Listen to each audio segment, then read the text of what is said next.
Here we go.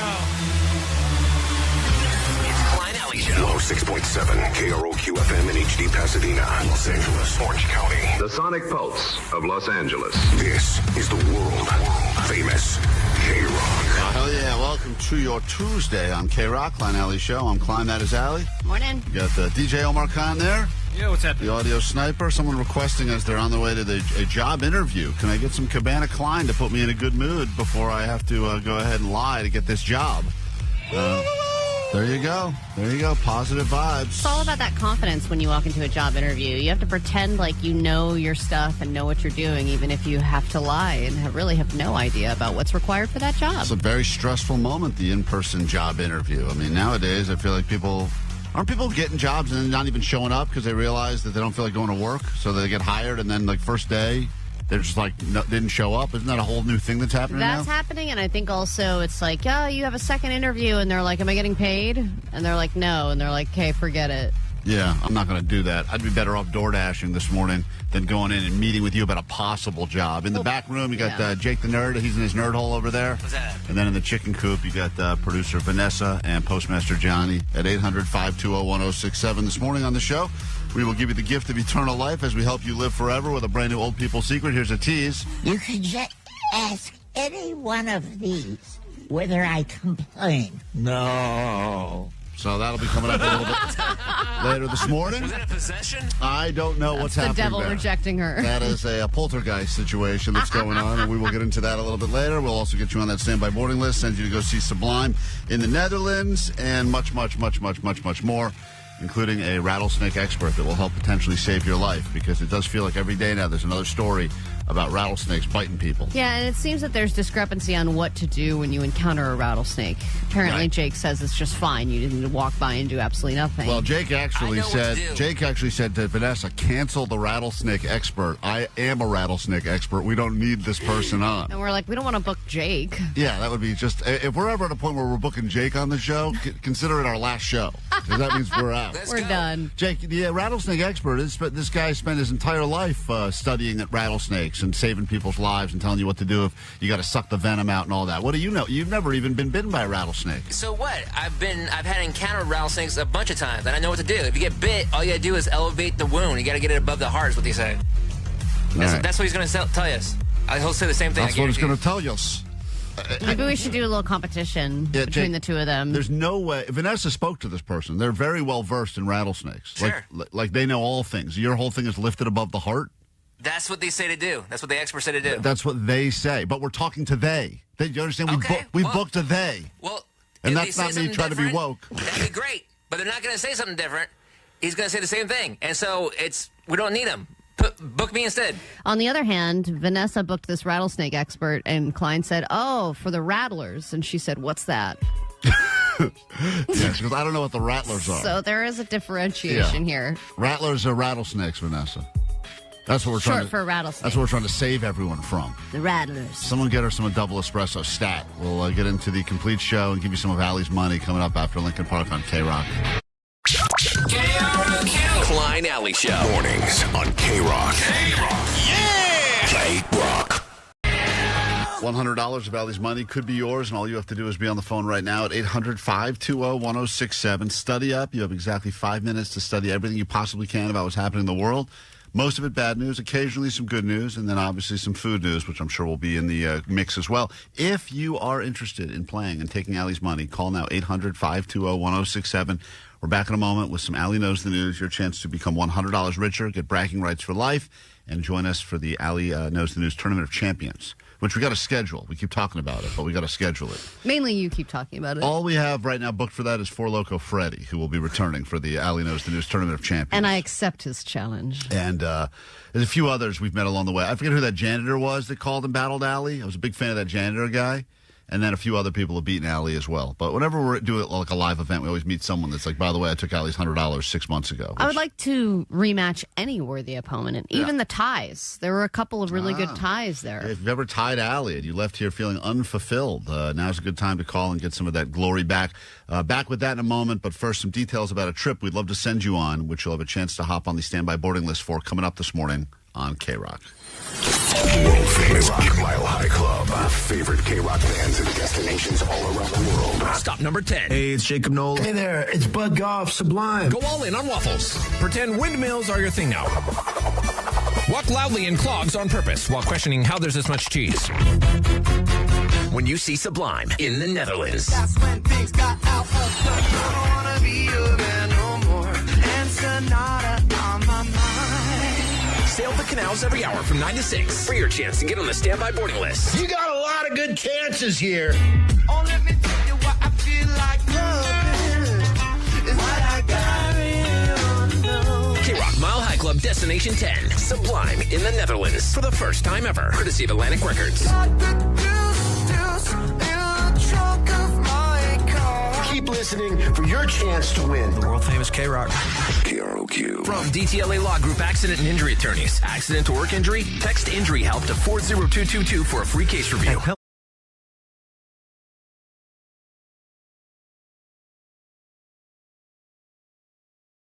Klein Alley Show. Allie's got $100 now, but that could be your $100. Every morning around this time, give you a chance to become a little bit richer, get bragging rights for life, take Allie's money, and prove that you know more about the news than she does, even though you hear her back there working on the next batch of ADD news, which will be delivered on KROQ coming up later this hour.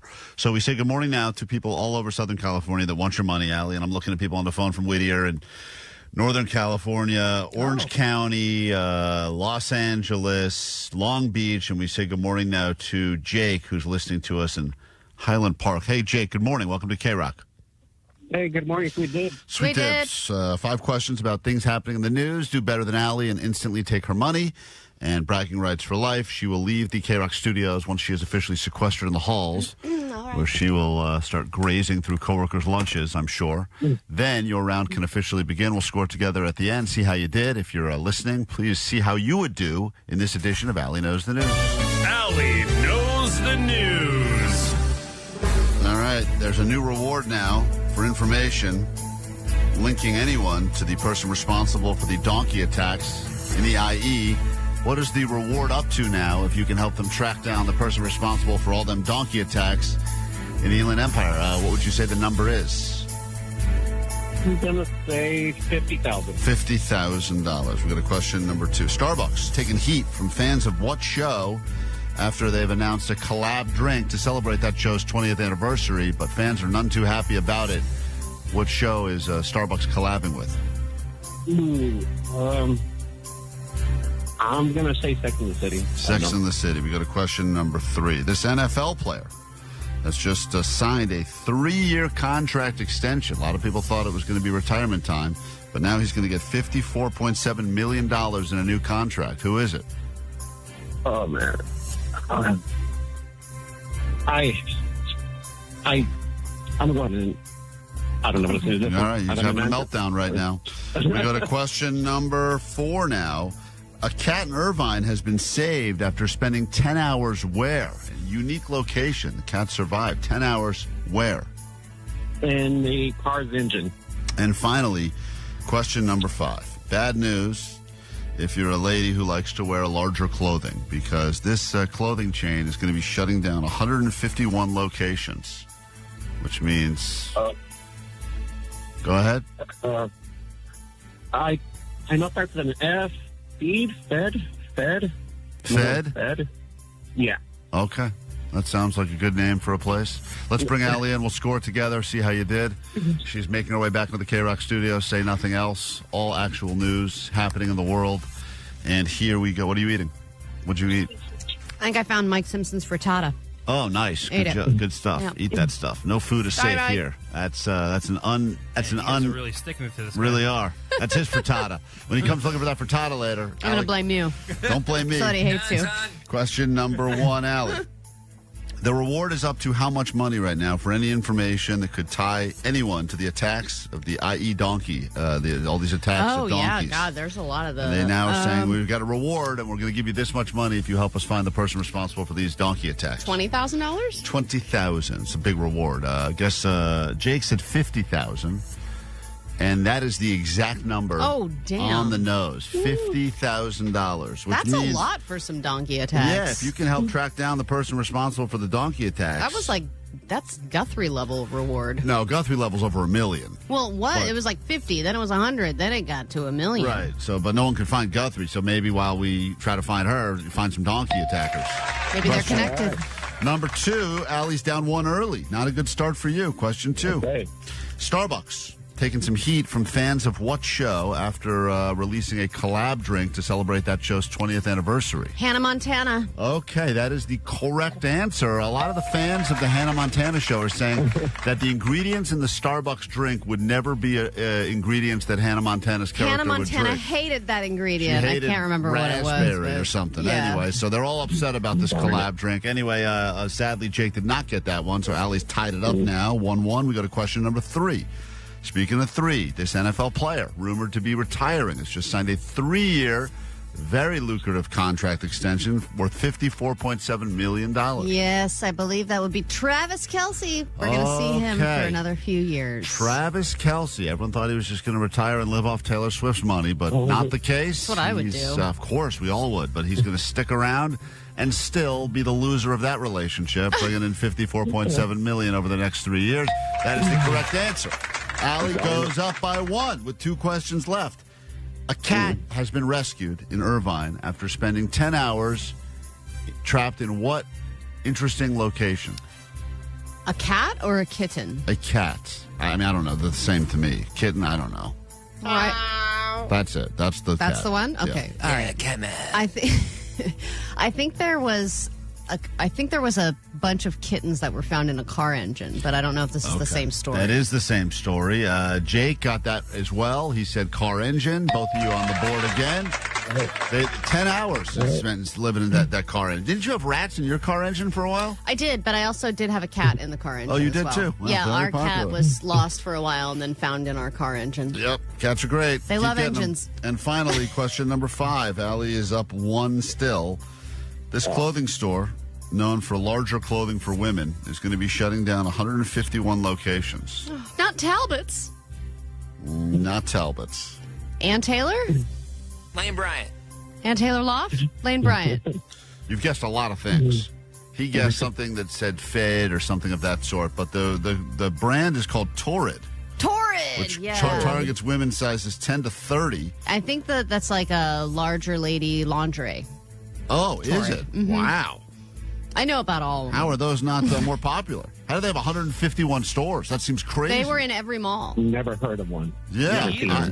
Really? They were in most of the malls. Brand was founded in the City of Industry in 2001, and their first store was at the Brea Mall. Like it. And they were up to, at some point, Allie, they had as many as 483 locations across all 50 states. They were like a response to Victoria's Secret. Oh, it was like, okay, this is for the skinny minis, but this is the real stuff. And then Victoria's Secret started getting all body positive and going, we got stuff for Torrid fatties was like, too. uh-oh. Right. Yeah. Torrid's like, shut down shop quickly. All right, well, Jake, you put in a decent effort, but sadly, Allie still did better than you. And what must you shamefully admit over the airways of KROQ? I'm Jake from Highland Park, and Allie knows the news. Allie, any interest in doing a Torrid panty haul video? No problem. Okay, great. We're going to get that up on our YouTube. If you're not already following along, Allie's going to do another panty haul video, which she's done before. It'll be Torrid for sure. You're going to want to tore your eyes out. I ripped those right out of my face forever. Chili Peppers now at KROQ. KROQ. Klein Alley Show. Mornings on KROQ. KROQ. Yeah! KROQ. KROQ, Klein Alley Show. When did you learn about drugs, the dangers of drugs? Do you remember when you were first introduced to drugs in school, or if you learned about it on the playground? Learned about it from a stepdad. I learned it from watching you, okay? You know, I remember learning more about sex than I do about drugs, but I think when they taught us about drugs, I want to say I was in 7th grade, and I don't think they talked too much about specific drugs. It was just drugs. There's drugs out there, and they're bad. My kid, who's in 3rd grade now, came home yesterday and said that she was taught about drugs. They started teaching about drugs in 3rd They grade. don't clear that with you, by the way. My school, they clear like any kind of like drug talk, any sex talk. They have to get... to be fair, Omar, they probably did send us something that I never read. So maybe because I was on drugs. Because I was on drugs, so I didn't and read watching it. porn. But no, I don't know. I was surprised. Well, first of all, also I should point out that what her definition of drugs is. She started accusing me of being hooked on drugs, and I thought she found my shoebox full of fun stuff, and then it turns out that she was talking about that I do caffeine every day. Oh, okay. And that caffeine, she wanted to let me know, did you know caffeine is a drug? And you and Mommy drink a lot of coffee. Oh, dude, this is that if you have sex once, you're going to get pregnant kind of mentality. Right. Coffee is not a drug. Of course not. I mean, it is. Want to know a real drug? Right. Meth, that's a drug. I was going to tell her. I was like, you think that's a drug? You should see what I got in the shoebox you can't reach. That's the drug box. You're like, if the coffee's not working, I take Adderall. That's more of a drug. So here's how this started. And I picked up with and she said, we're learning about drugs now. When I said, that seems early. What is she, 9? It's L.A. though, yeah. So what are you learning about? Green. Stupid man, fat man. Oh, that's the other one. That's, Clearly, they haven't learned about bullying yet. They've learned all about it. I wanted to record what my older daughter has learned about drugs, but as soon as I, grab the phone She's to record, got to get her sound bites in. Yeah, the little one's got to get her. Fat man, hey, fat man, come on, hey. She knows what the people want. That's her catchphrase. So Stupid man, fat man. What did they teach you in school about caffeine? Yeah, it affects people differently, but it could make you be all like tired and lazy and like. So this is what caffeine could do, according to what she learned in school. It can make you tired and lazy. Tired and lazy. So she's obviously confused a little bit. Caffeine? No. No, that's the opposite. It can make you not feel well. That's alcohol. Caffeine can sometimes make other people feel anxious. Yeah. It's true. And like. What else did you learn about? We learned about a drug that you smoke. Not a drug that you. She did say that they learned about something that you're not supposed to smoke, and I was like, well, you're not supposed to smoke anything. I mean, you're supposed to snort it. Right. That's what they teach you. Right. Talking about cigarettes? No. Cigars? I'll tell you. Crack? No. I'll tell you. You guys seem like you're really. Well, you seem like you're going up to a drug dealer. I am trying to. What is what it? Do you want here? Crack? Well, I'm trying to figure out what she learned because she said there's something you're not supposed to smoke that's a big word, and I was like, well, it's got to be marijuana. Methamphetamine? Well, it's probably marijuana. I would think. I don't think they start teaching about meth to 9-year-olds. What, you think they do a gateway drug at 9 and then they? Yeah, you got to do a gateway drug lesson. Yeah, you start with caffeine. It's a gateway drug lesson. Then you kind of introduce this is what drugs are. Okay, now that could be. What? Green leaves. Cocaine? Are you learning about green leaves? Your wife's an idiot. Well, well, I think cocaine starts in green leaves as well.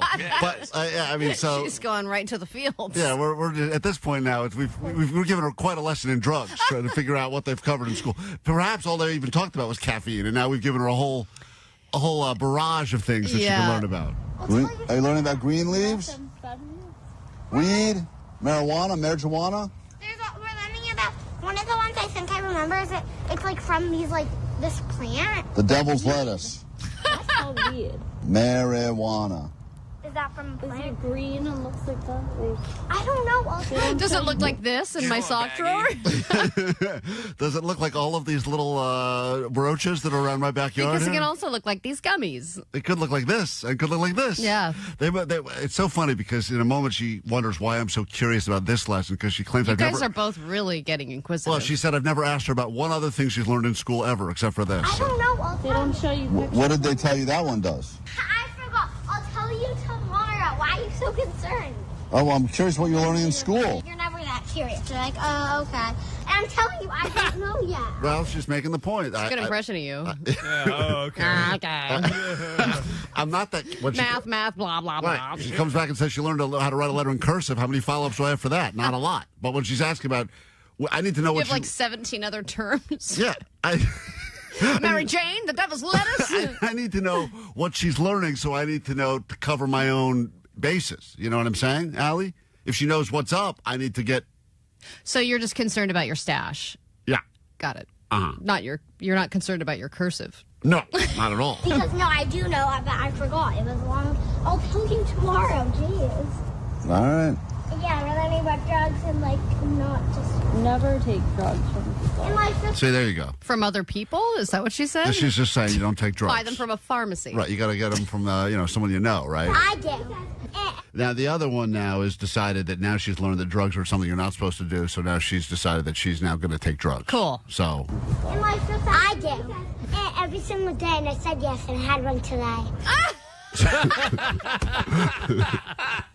So everything that we've She's good at yes and. Everything we've just tried to teach them, do not take drugs at all. And she goes, I'm going to take them, and I already took them today. So I do. Every single day, and I said yes, and I had one today. You had a drug. You had a drug today? What drug? It was to smoke. Ooh. She smoked today. I mean, she does have that smoker's. You hear it in the voice. There it is. Yeah. You hear it, yeah. She's got that I just got back from Vegas sound. Sure does. Where did you do that at? At the back 40. At your school? At your elementary school? Okay. It's not funny, Sienna. But nobody got me in trouble for some reason. All right. So there you go. Tried to teach her a lesson. It didn't go well. Well, you know what's good is that the younger one can now teach her younger friends about drugs. Yeah, Yes. so now, Allie, you have to do exactly what you did with the talk about sex, and you need to now tell your 4-year-old about drugs. About drugs? Yeah. 'Cause Okay. your sex talk went so well with him. My sex talk went awesome. When he said his hands were sticky. Yeah, I said, do you know where babies come from? And he said, my hands are sticky. And I was like, you're on the right Sticky track. icky, baby. That's right. What that guy said. Sticky icky, the devil's lettuce?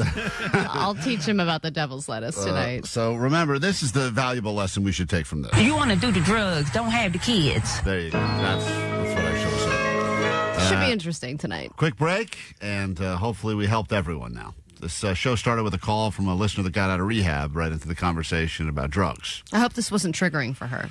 Man, probably too late on that one. Back with your news, and then a brand new hour of the show, and spots for you on a standby boarding list to do some international travel, all coming up on KROQ, world famous KROQ. KROQ, Klein Alley Show. Klein Alley Show.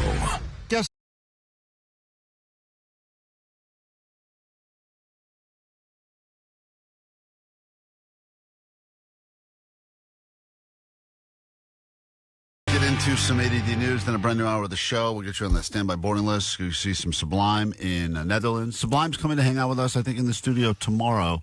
They will be in here, and I believe, like they've done a couple of times previously, they will be world premiering a brand new song that you will only get to hear first right here on KROQ, because I think they've had good luck / success the last 2 times they've done that, where they give us the exclusive. If we can be part of their superstition, then yeah. I don't know. Better. I think they somehow have it. They believe that because they play the song here first on our show, and Ensenada was a huge hit for them, and the one before that feel like that. Yeah. I think they somehow feel like they good luck. They asked us to come in here. I don't even think we reached out to them. Is that what happened, Vanessa? Sublime reached out to us because they want to keep the streak going with the songs? That's exactly what happened. I feel bad telling them we have nothing to do with it, but all right, don't whatever. tell them that. Yeah, we will I'll go ahead and let them believe that. So that'll be tomorrow on the show. But you don't have to wait around to win yourself a spot on that standby boarding list, because we'll be doing that today. Right now, let's find out what's going on in the world with your news, and then a brand new hour of the show can begin. Grab your Adderall. It's time for ADD News. So we've got some more info coming out about this Air Canada plane collision that happened at LaGuardia, and who was doing the air traffic control, the ground traffic control. Was it the A team? Was it the B team?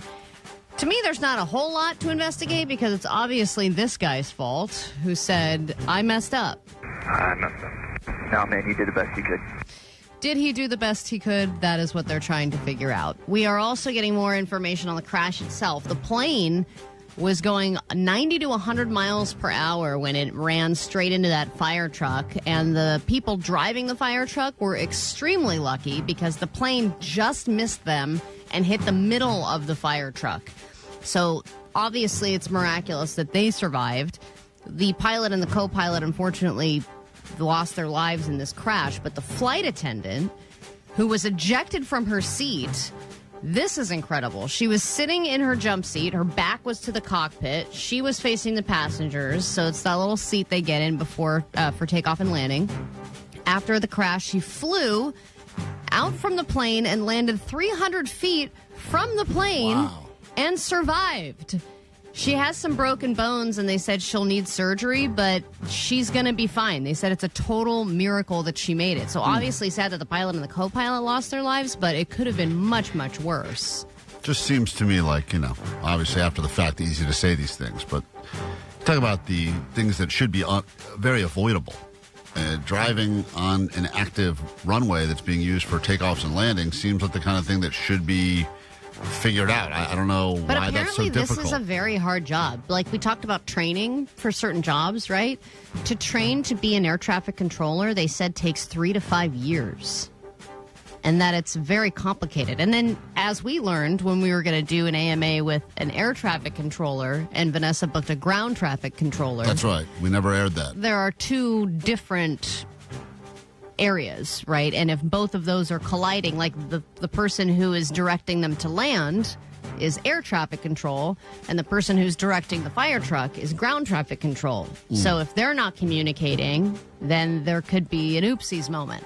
And they said the near misses, yes, there have been more near misses, isn't necessarily like, oh, good, they didn't hit each other, things must be working. It's like a warning sign. Like, this system is under stress, and it's not working. We need more air traffic controllers and ground traffic controllers, and this is like the system crying out for help. How about not driving so fast, though? Because if you watch the video, that fire truck, was it on the way to, put out a fire? It was on the way to an emergency. I can't remember exactly what but it was in an emergency. It was trying to get to... it got to the emergency, all right. Doing donuts. Yeah, it feels like... Look, I have no idea. Wasn't your dad was an air traffic controller? Is that right, Allie? No, my stepfather did ramp service. Oh, so never he mind. was loading the bags onto the plane. Still be a very important job. That's a useless question. He could not be helpful in this at all. He was driving. He drove the little carts around that carried the bags. Those ones that which have dad was this? Oh, thank you for your service. Dad number 2. Dad number 2. Yeah, the some of those where you're driving the... Don't try to make this job sound important. And then you've got all those little cabooses. Right, with all the luggage. And you have to snake around. Yeah, okay. It's kind of complicated. Have you ever tried to back up in one of those things? I always think he's more impressive than he is, because I really thought he was an air traffic control guy, and then it turns out he was just the guy you thought he was a pilot. At some point I thought he was a pilot. Yeah. But then my other dad, my original dad, got in a plane crash and survived a plane crash. Yeah, he was the one who was all hooked up on, he was the coke guy. Right? I think he's done cocaine. I don't think he was hooked on cocaine. Allie's dad, Jerry, was a big cokehead. You're thinking of your children. That's right. I'm thinking of my kids. I get them confused a lot. You may feel obligated to clean right now because it is officially springtime. Got to get all the cobwebs out for the winter that we never had. But whether you love or hate spring cleaning, apparently it's good for you, according to experts. Cleaning the space around you not only reduces stress and improves focus and helps you breathe better because it clears a lot of the allergens, it also declutters your mind, and it boosts your mood, and it increases your productivity. And apparently, it's a good workout. You can burn 150 to 300 calories per hour just cleaning your place. So, Jake, I know he said he already cleaned the Jake Shack. You dusted off all of your Jake Shack services. How long did that take? 5 minutes? It took forever. I got 1,000 little things.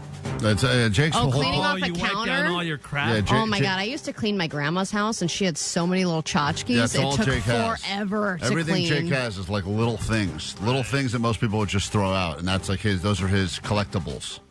But how do you clean your collectibles? It depends. Like if it's like a vinyl toy or something, I just use like a rag. But if it's like a bone or a rock, I rinse it underneath the sink. Do you hear what you're saying, Jake? No. Do you hear all these things you're saying right now?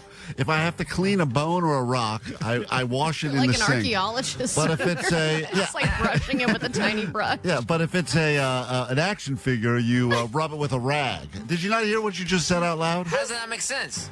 It makes a lot of sense. But I mean, think about it. So what's wrong? Nothing, dude. You're living. It's a good life. But then people like Vanessa, cleaning and spring cleaning, that idea stresses them out. Like, it probably doesn't declutter your mind, Vanessa. You're just worried about having to clean. No, I'm just worried that our office needs a spring cleaning, but I want us to do it together. I like to clean. My place is fabulous. Yeah. Our place in this office, terrible. Yeah. Remember what Vanessa always says? Some words of wisdom from Vanessa. You can take the country girl out of the grandma. That's right. Remember that while you're cleaning, guys. That's valuable information. All right. With ads, it works like this. You put ads in front of you, then we find a way to tune them out or get rid of them. Then they put them somewhere else in front of us. We find a way to turn those out. Then they put them somewhere else, et cetera, et cetera. Now, advertisers have gotten more and more creative with how to infiltrate our attention. One tactic is being used on a subway in London, and it is working, but it's also making people sick. Commuters passing through one of the busiest train stations in London have reported feeling unwell and nauseous. The culprit was apparently an ice cream ad, which has unfortunately not had the intended effect. The campaign by Magnum was described as being multi-sensory and had included posters, videos, a cracking noise meant to replicate the sound of opening an ice cream wrapper, and a customised chocolate aroma. It was sprit throughout the tunnels of King's Cross Station every few seconds. That's so many. That's so dangerous. frequent. But most passengers weren't on board with the smell, with one describing it as chocolate mixed with urine. That's some What flavor. element is that? It's right there on the periodic table next to boron. Chocolate mixed with urine. After receiving a lot of feedback, Magnum announced it was pulling back on the perfume element, but firmly believes the fragrance still smells better than the tube usually does. I think that smellvertising is actually genius. And, like, for instance, if you were to walk somewhere and all of a sudden there was just going to be a smell of In-N-Out, even though there was no In-N-Out nearby, you would smell it, you would know the smell, and you would probably say, I got to get some In-N-Out. Yes, but we've learned through new car smell that you can't replicate certain smells. The smell of an In-N-Out is going to be different than a freshener that you're putting through a subway station. You know, that this is probably smells nice. The idea of like chocolate ice cream, sweet smell is great. But think of if you walk into an ice cream shop and not a Subway. But think of like Cinnabon or whatever else, right? Yeah, but that's actual cinnamon buns being made. If you don't think that you could take that smell and figure out a way to replicate it enough and then pipe it somewhere else where someone all of a sudden smells it, then sees an ad for Cinnabon and their brain goes, all right, hold on, now I got to stop and get a Cinnabon. I feel like I would be so easily manipulated by that. Yeah, but you're also, if you're walking through a mall or something, you're expecting certain smells. If you're in a subway station, you're expecting certain smells. Terrible so if you're going to, so even if you're going to do a smell that people like, do like gasoline or something that's kind of adjacent to the weirdness of a subway station. I just took the commute home and now I need to buy myself some urine because that's what I smell. That reminded me. We get into a brand new hour of the show. We do that right now on KROQ. It's Klein Alley Show. 106.7 KROQ FM in HD Pasadena, Los Angeles, Orange County. The Sonic Pulse of Los Angeles. This is the world famous KROQ. Good morning. Welcome to your KROQ. We kick things off this hour with some Employee of the Month nominees. We're officially still in the month of March. And we have some people that have been nominated, we believe, because they've gone above and beyond their job duties. And now we think that they are worthy of winning the ultimate honor, the Klein Alley Show Employee of the Month for the month of March. We'll get to that coming up in just a moment. You're going to want to hear these stories. But before that, Allie, a message for you on the Go line. Hey, Klein and Allie. No need to put this on the air, but I was going to call in to tell you about my Odo accomplishment. I got a new car. It only had like 30 miles on it when I got it. So I was going to call in and tell you that I have hit Odo accomplishment 69, and then hit Odo accomplishment 100, and then I hit Odo accomplishment 1,000. If you come across any Odo accomplishments on your commute this morning, something that is significant, and by the way, Allie's impressed by pretty much any combination of numbers on your odometer. I'm almost at 15679. Right. Once again, that's nothing. But okay. It's cool. If you come across anything at all, Allie will figure out a way to celebrate your Odo accomplishment. Just be sure to tag us, or better yet, tag her in your Klein, picture. you have to at least be happy that she got to 6'9". Yeah, 6'9" was cool. That's the first ever 6'9". She's never going to hit that again. But then she was going to call us when it got to 100, didn't, and then she was going to call us when it got to 1,000, didn't. I never called in. Anyway, I was listening to Showtime when I got into a car accident. Oh, no. Listening to our bonus podcast, and it got her into a car accident? And my car is most likely totaled. Oh, no. So now all those Odo accomplishments are for nothing, because now that car You got to cover her cost, Klein, because, you know, you're covering the dry cleaning, so you got to cover this. We said if you accidentally urine yourself while listening to the show because you're laughing, or you spit your coffee all over yourself because of something we did, that we will cover the cost of the dry cleaning. I don't think we said we'd cover the cost of a totaled car. And by the way, I don't even know if we had anything to do with it. So, I was wondering if that earns me either a Tiny Towel or a Klein Alley Show It's Just Okay shirt. part since I'm such a devoted fan. But Sure. Anyway, that's let's give her that before she asks us to pay for the cost of the car. Give her a bumper sticker for her no car. Yeah. Like, give her a bumper sticker so she can put it on the nowhere. Giant pile of metal in her driveway. That's a good idea. We'll get into some Papa Roach now, and then your Employee of the Month nominee. It's the greatest Employee of the Month nominee we've ever had, and we will share that with you next on KROQ. Klein Alley Show. KROQ. Listen, you go do your job every day. Hopefully you get a paycheck. Maybe you like what you do. Maybe you don't. Who cares, really? But then every once in a while, you find out that you're going to be the Employee of the Month. It's a feeling I've never had. Omar's had it. Vanessa's had it. Well, you feel it when you park in the Employee of the Month spot. I get to feel it a little bit every day when I park in the Employee of the Month spot, even though I'm not the Employee of the Month. Stolen valor, because the guy who is the current Employee of the Month let me use his spot. Appreciate you, Sam. Because he usually comes, he kind of works Comes in his later. own, hours. So, very... Parks downstairs. Regardless, I didn't hear his whole story. I just took a spot. I think he works from home. I don't know. The point is, if you get to be Employee of the Month, that's a big flex for you, and sometimes that actually means something. More often than not, it's just something that the bosses say to boost morale. We have 2 Employee of the Month's legitimate ones on the show. I know. Vanessa got it, and Omar got it. Omar was actually the only one who really got Employee of the Month. Vanessa got the grit thing, which doesn't mean much. That means a lot. Omar was one of the final few Employees of the Month around here, which is funny for so many reasons. But congratulations, Omar. And now let's get into. I don't even know if you're eligible anymore. And now we have a legitimate nominee for someone doing something in the world that is going above and beyond their job duties to become our Klein Alley Show nominee for Employee of the Month of March. Here we go. Employee of the Month. You are the best. Put everybody to the test, but you beat the rest. Employee of the Month. How do you do it?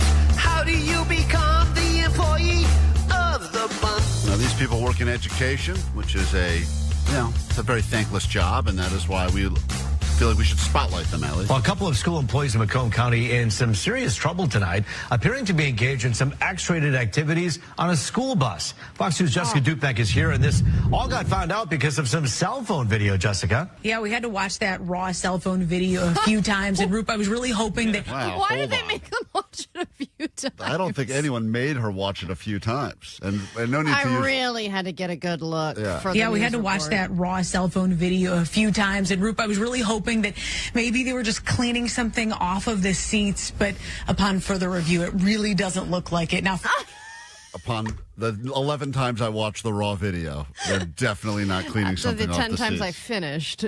So clearly it's 2 educators that decided that the best place for them to sneak away and have sex would be on the school bus. Well, think about it. If you were going to have sex at work and you worked at a school, where would you go? There's really nowhere you can go. Lounge.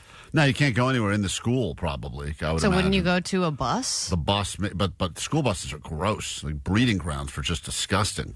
I would imagine. It's just, yeah. But upon further review, it really doesn't look like it. Now, for everyone's sake, we did use the blur tool pretty heavy here tonight. While we can't show you that, we did talk to the woman, the really stunned mom that witnessed this all. What? Ever seen anything like this? In movies. That mom loves porn. Because she could tell. Well, right and of away. course, she's walking by and she sees people having sex on a bus, and she just does a voyeur peep Well, of and course. decides to film them. Well, because you walk by, you go, what's going on that bus? You go, hold on. And if you see people having sex, it's no different than at the zoo. You see animals. No one's walking away from the animals having sex. They're watching. Yeah, but wouldn't you, if you saw this go down, wouldn't you just be like, enjoy yourself and move on with your day? This mom doesn't sound like that type of mom. Ever seen anything like this? In movies. Yeah, the X-rated kind. You look at... That's a little on the nose. Great right joke. There. She didn't have to say that, but yes, so. You look at the bus, what do you see? An intense motion. At first, I thought it was just cleaning the seats, but the motion just continued. When the bus is a-rockin', don't come knocking. I'm an adult, so kind of put 2 and 2 together. The wheel? She figured it out pretty quickly. Smart girl. Why are there 2 people cleaning the seat? Forever. In motion. Kind of put 2 and 2 together. The wheels on the bus go round and round and apparently up and down. Damn. I love this girl. I may take the Employee of the Month nominee away from the educators. This and give it newscaster deserves it. Give it to this newscaster. She's really delivering on this story. I grabbed that just to have proof that what I'm seeing is what I'm seeing. We'll call this mom Katie. She was at the Chesterfield Town. Why you calling her that? Because that's her name. That's her name. It's her birth and legal name, Katie, so we're going to call her that. She was at the Chesterfield Township Walmart this week when she saw what appears to be 2 school employees engaged in some extracurricular activities. I just can't believe they weren't like trying to hide behind some bushes or something. It was boom. No, that's it was blatantly in the front parking lot. A little lesson on the birds and the bees over lunch. Katie knew she had to report it to Macomb Intermediate School District. You shouldn't have to report. You it. don't have totally. She didn't have to report at all. And She they could've weren't said- even on the school campus. They were in a Walmart parking lot. Right, and that's probably the best thing that happened in that Walmart parking lot.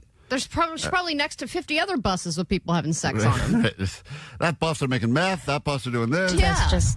It's very disturbing. Thankfully, no kids were on the bus, and the district says the 2 employees were put on leave, now being investigated for potential, quote, professional misconduct. What if my kids rode that bus? They weren't. But they weren't. That's They a crazy, weren't riding the bus, It's a Katie. crazy hypothetical. Now she's saying, what if they ride the bus the next day? Okay, So great. what? The buses are gross anyway. I don't think people having sex on the bus is going to make the buses less gross. And wouldn't you cover your tracks if there was anything that was a mess? Probably the first time you actually wipe those seats clean. Yeah, you probably left What it better if than you found it. my kids rode that bus? I wouldn't be aware of what's going on that bus. Well, you're very aware, I'll tell Katie. you what, your kids hate you for being the person who narked, and now you're in a news report. That's your Employee of the Month nominee for the month of March. A couple of educators doing it on a bus. The wheels on the bus go up and down. Up and down. That's already coming through as an early takeaway. We got to take a quick break. When we get back, here's the question for you. They say never meet your heroes because you will always be disappointed. But yet, if you live in Southern California, there's a good chance that at some point you've come across someone that you considered a hero. And maybe it was an actor or actress you were into or an athlete that you were into. So, question for you in general, or it could have just been an author, or maybe your hero is a doctor of some sort. I don't know. Who knows? Have you ever actually met your hero, someone that you looked up to? And was it a good idea or a bad idea? We'll hear your stories next at 800-520-1067. Give away some tickets to go see Shane Gillis, the Hollywood Bowl. That's coming up on May 4th. We will get you into that after this. KROQ Mile High Club. Your favorite KROQ bands and destinations all around the world. Stop number 10. Hey, it's Jacob Noel. Hey there, it's Bud Goff, Sublime. Go all in on waffles. Pretend windmills are your thing now. Walk loudly in clogs on purpose while questioning how there's this much cheese. When you see Sublime in the Netherlands. That's when things got out of control. I don't wanna be your man no more. And Sonata on my mind. Sail the canals every hour from 9 to 6 for your chance to get on the standby boarding list. You got a lot of good chances here. Oh, let me tell you what I feel like loving. Is what I got KROQ Mile High Club Destination 10. Sublime in the Netherlands for the first time ever. Courtesy of Atlantic Records. Keep listening for your chance to win. The world famous KROQ. KROQ. From DTLA Law Group Accident and Injury Attorneys. Accident to work injury? Visit calldowntown.com for a free case review.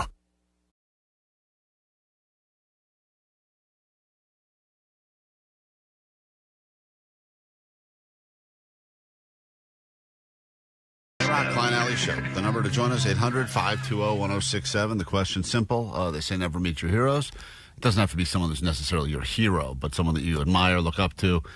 Sometimes always better if they're just, you never know what they would be like in person. Then you meet them and they're a dick to you. Then all of a sudden what happens? Now you don't like them anymore? Yeah, but they also could be, uncomfortable in a public situation. If someone's going up to them when they're having like an intimate conversation with their girlfriend or so. You don't know what people are going through, right? I mean, then there are some people that are just dicks. Lisa, who did you meet? I met The Rock at a coffee shop in Santa Monica. I asked to take a picture with him. He was like, okay. And then I asked him, do you smell that? And he said, smell what? I said, what The Rock is cooking, duh. And he laughed, and it was the best day of my life. And so you felt that your experience with Dwayne "The Rock" Johnson was everything you were hoping it would be and more. Yes, I got to say exactly what I wanted to. I thought about it my whole life growing up. If I ever met him, I would say that joke to him. It was great. Was And it a he's nice coincidence? man. Was it just a coincidental run into, or did you get a tip off, or like someone said, "Hey, The Rock is there," or you just happened to be there, same place, same time? Just walking down Main Street in Santa Monica. Yeah. So all your life, you were looking in the mirror going, If I ever do you run smell into that?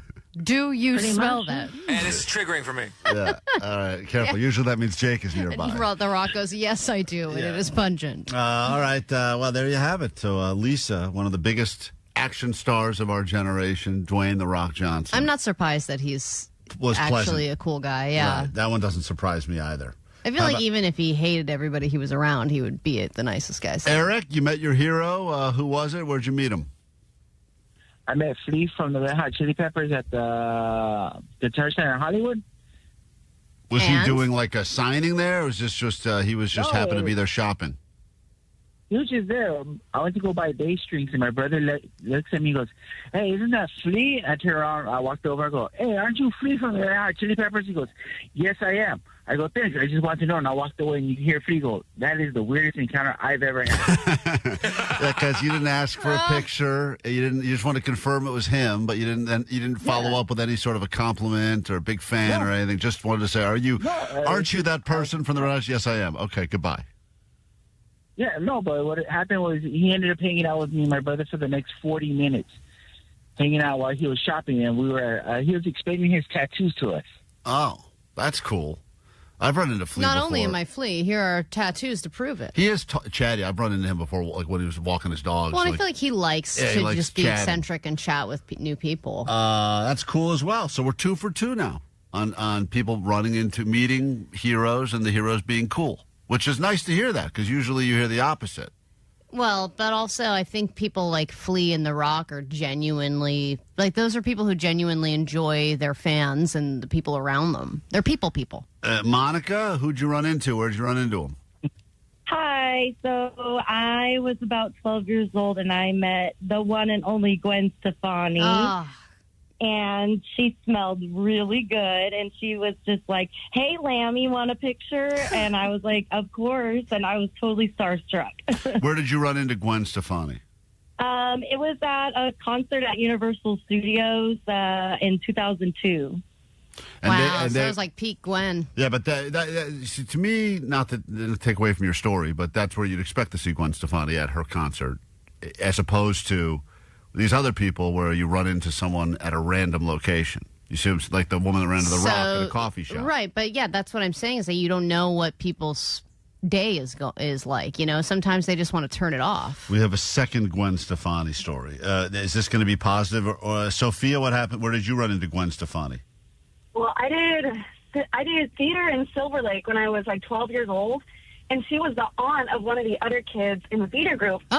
So she had come to one of the shows, and I was so excited. I was like, "Oh my God, it's Gwen Stefani!" And I go up to her, and I was like, "Hey, like my name's Sophia. Like, can I please have a picture?" And she looked at me like it was like hurtful, you know. And I was like 12. She just looked like annoyed, which I can understand. You know, she's there to see a play.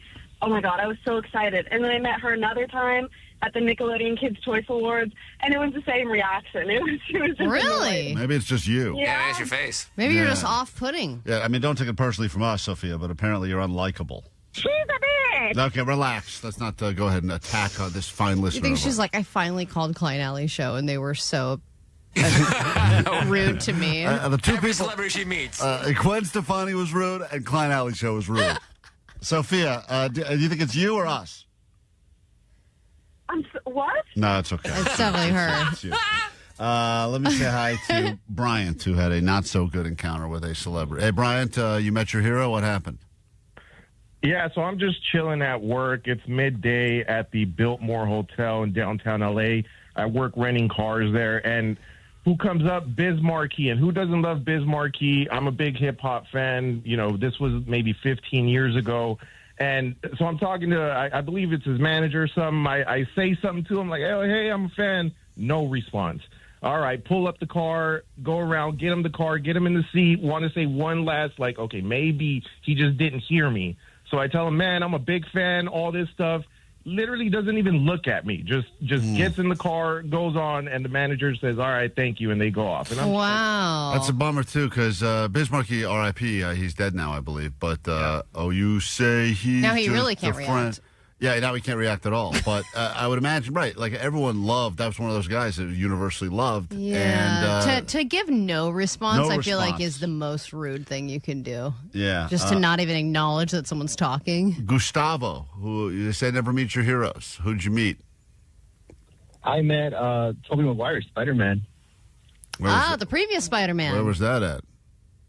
I work at Erewhon, and I was fixing up an aisle. And How many of these stories do you have from working at Erewhon? Yeah, I would imagine you've met everyone.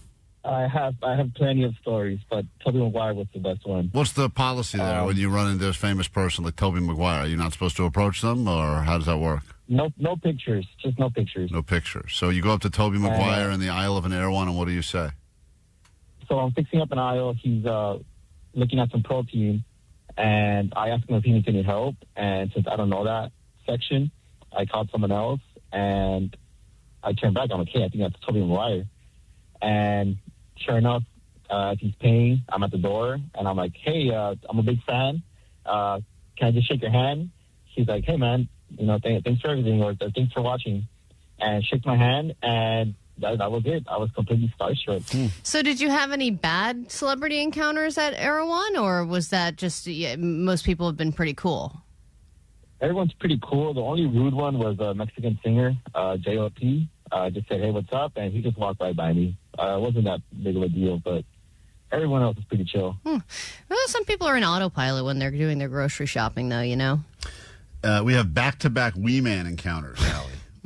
Just give you a sense of the time. Eric, what was your Wee Man story? Yeah, so I was in Long Beach. I was getting off the bus probably about 10 years ago. And as I was getting off, I seen Wee Man skating with a couple of other dudes.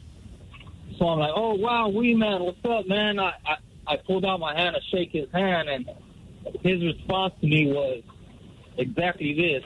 When you meet someone, you say your name is. I was like, what? I'm like, oh, he means I'm supposed to introduce myself. So then I introduced myself, and my hand is still out, and he just shrugs it off, skates off. Well, the hand is probably, it looks massive to him. You understand? I'm lost. What's happening? I think he's saying he had a bad encounter with Wee Man. Meanwhile, Jacob, you met Wee Man too? Yeah, I met him. I was skating in Hermosa Beach about 10 years ago as well, and I was skating outside of Starbucks, and he rolled up. He hopped out of a Kia Soul, and he came up Kia and grabbed Soul. my skateboard. He said, what's up, guys? And I thought he was going to bust out a trick, but he just handed it back to me. So, yeah, two negative Wee Man encounters.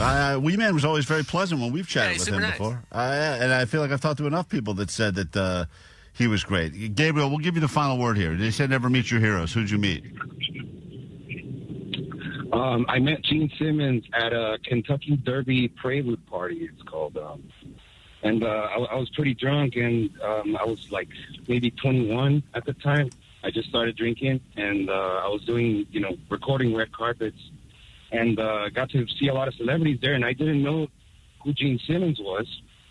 And I just kept staring at this man because he had, really weird hair, you know? But I was so drunk, I must have been staring for way too long, and, he was able to get pretty up close to me, and he, stomped my foot really hard, which, woke me up, and I didn't even understand who that was. And then later on, my boss, who was there, he was like, hey, you know who that was? What did you do to him?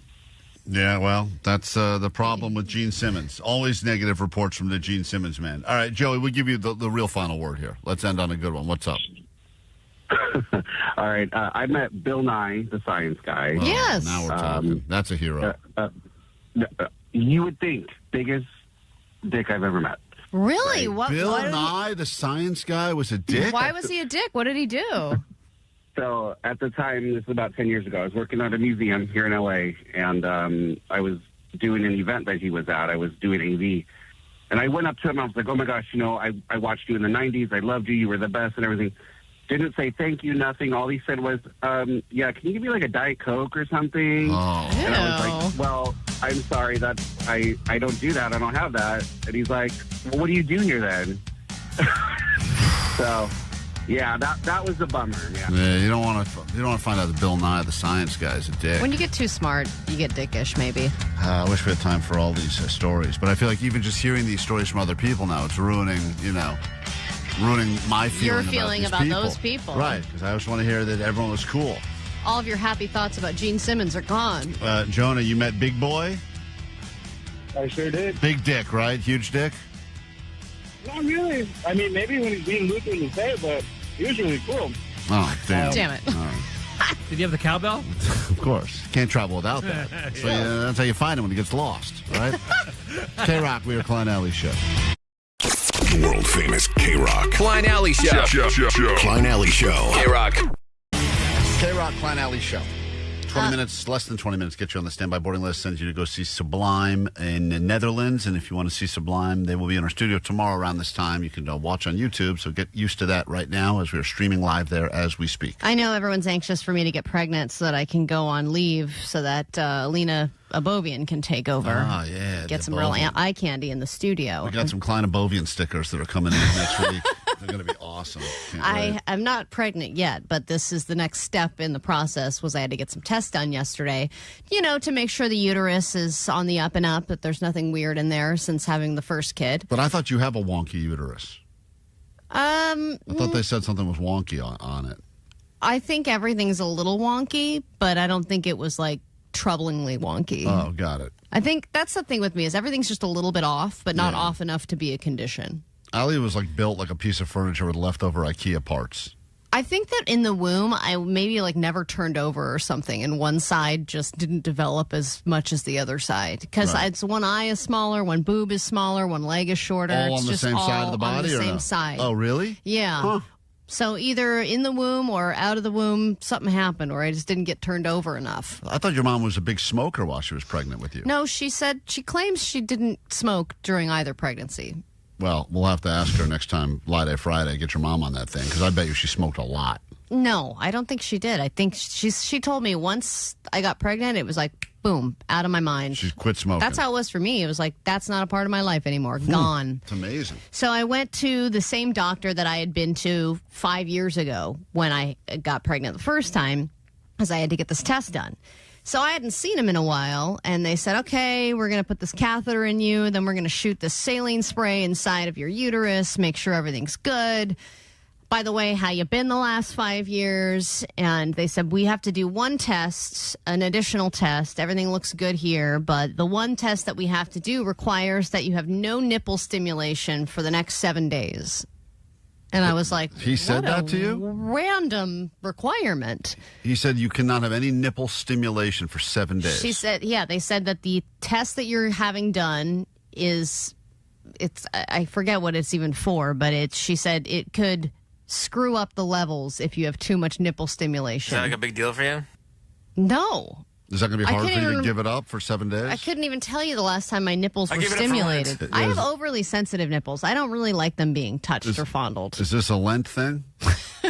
No? That I've given up nipple stimulation for the next 40 days? Did the I'm sure doctor, God would appreciate Did the me doctor giving think that you would come back with I can't, let's compromise on 4 days? These things are rubbed raw every day. I couldn't possibly. I mean, you know how they say certain things you have to give up. So you can't swim for a week or you can't exercise for a week. Some of that stuff is annoying. But this is something that does not affect me whatsoever. But they had to go out of their way and say, by the way, nobody can stimulate your nipples for the next 7 days for this test in particular. Too bad, because this morning at 9:15, we had a new segment called Jake Pokes Allie's Nipples with a Stick. Poke it. It's a very long title. I know. We were working on that. I didn't realize. Spin the wheel of nipple stimulation. Yeah, You got a good stick for this. Hey, get that. Yeah, Jake went out and got a good stick for that. Hey, get that wheel ready for the wheel of Allie's nipple stimulation. Attitude! Show me clamps. Clamps. Let's go. So you cannot do anything involving your nipples for 7 days. Is that what if you accidentally stimulate them by putting on a shirt or get to a cold room or something? I don't think that putting a shirt on would stimulate my nipples. Well, I think it's interesting material. what you think women go through every day. You think every day we put on a bra and a shirt, we're like, oh. Yeah, I do. I've seen it. Hard nipples. You can barely get through it. I'm just so turned on. That must be what's happening, right? No, and I don't think even in cold climates my nipples are that stimulated. They're just cold. So, it's like when you shrivel when you get in a pool. It's not anything that you're not stimulated. It's just, I am. Oh, God. So then the doctor finishes up and he goes, so make sure there's no nipple stimulation. By the way, you look great. And I was like, oh, thanks. And he was like, yeah, I mean, you look better. You look actually a lot better than you did before you had your first baby. And I was like, is this a compliment that he's giving me right now? Because he's telling me I look good now, which is nice. But he's also insinuating that I was a hot mess the first time I got pregnant. But what part of your body is he looking at when he says this? He had just taken out the little wand. So he's down south. He's down south, but then he was down south, told me everything looked good, looked up into my face for the first time and was like, whoa, you look good.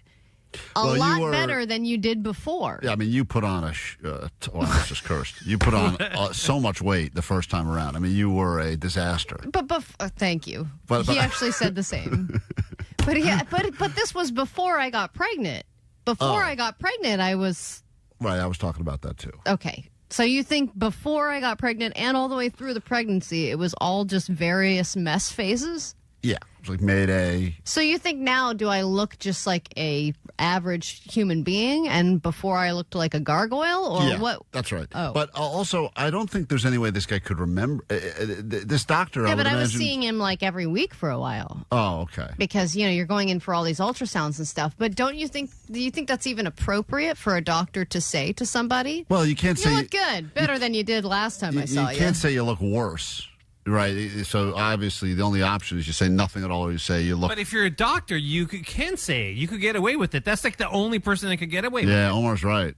You know? Omar's right. By the way, you look good. Yeah, like doctors get away with it. Get out of here, That's a medical opinion. Slap you on the ass. Yeah. Give you some nipple stimulation on the way out. You get ass stimulation.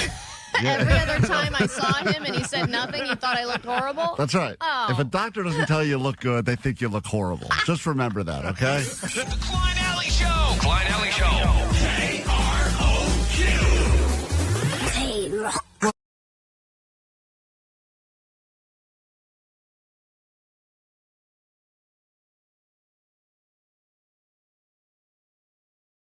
With Sublime in the Netherlands may seem like something you would come up with while you were high on your beanbag chair, but that is actually something that we are giving away, and you'll have a chance to hop on the standby boarding list in about 5 minutes so that you can go win that trip. We'll give it away next week, I believe, but you can get your name on the list in about 5 minutes and then all day long here at KROQ. Right now, though, your news. Grab your Adderall. It's time for ADD News. Okay, so... Sorry, I'm just getting some things together. We'll start with a couple of old people updates. Some stories that we talked about last week that have some updates. First off, there was an old folks' home. This was over in Minnesota. And they were fighting for the right to drink in their old folks' home, have happy hour. Yeah. This woman is now going viral for her testimony because she said, hey, we like having happy hour just like the rest of you. And people on social media have rallied around this woman in the last week. Now, thousands of people are sharing and commenting on her story, trying to get the word out, saying, let this woman have her boxed wine. If not, is there no justice in the world? So it's nice to see that so many people are a fan of old people getting wasted. Just because you're old doesn't mean you shouldn't have the same right to get drunk just that everyone else has. Right, but the insurance of the retirement community did not allow for alcohol. I don't know if it was alcohol sales. I mean, there are enough falls anyway, right? So they just don't want to have more people falling around. But I feel like old people can hold their alcohol. Yeah. They just kind of sit there and they're drinking for a lifetime. Yeah. Right. I mean, they've been having the same drink over and over again for the last 50 years or whatever it is. Some of them have been drinking since they were 12 years old. And they have that same drink at 2 p.m. or 5 p.m. every single day. Just let them do it. It's also, you can't really tell, if exactly they're drunk or right. not. You don't know. You're right. When's the last time you've seen your eyes are glassy. a really like hammered they always old person? are. Right. You don't know. Yeah. Right. So, and then the other story is this old man who was the DoorDash driver, the 78-year-old DoorDash driver. He was seen on a Ring camera making a delivery. His wife would go with him on deliveries. They were in retirement, but then had to go out of retirement to DoorDash their way through retirement because it was so expensive. And now He's rich. It's a story that captured the hearts of people around the world. A Tennessee woman started a GoFundMe for a 78-year-old DoorDash driver, raising nearly $1 million. Well, now we are hearing from him for the first time and what he plans to do with the money. Alicia Wimberly spoke to the family about the life-changing donation. All the people have been good, and Miss Smith has been very good to me, and DoorDash has been very good to me. Smith says it shows there's still hope for humanity. I've had so many people say, well, it was only $10, but it was so much more than that, right? Because that might have been their last $10. We don't know that. But they gave it to make sure that Richard had a chance at return. So do you spend it on cocaine and whores? Do you take a world cruise? Yeah, there's got to be a cruise involved. Old people love cruising. I mean, if you have $1 million and you're an old person, it's definitely a cruise, They're right? not going to leave any of it. You got to blow through it.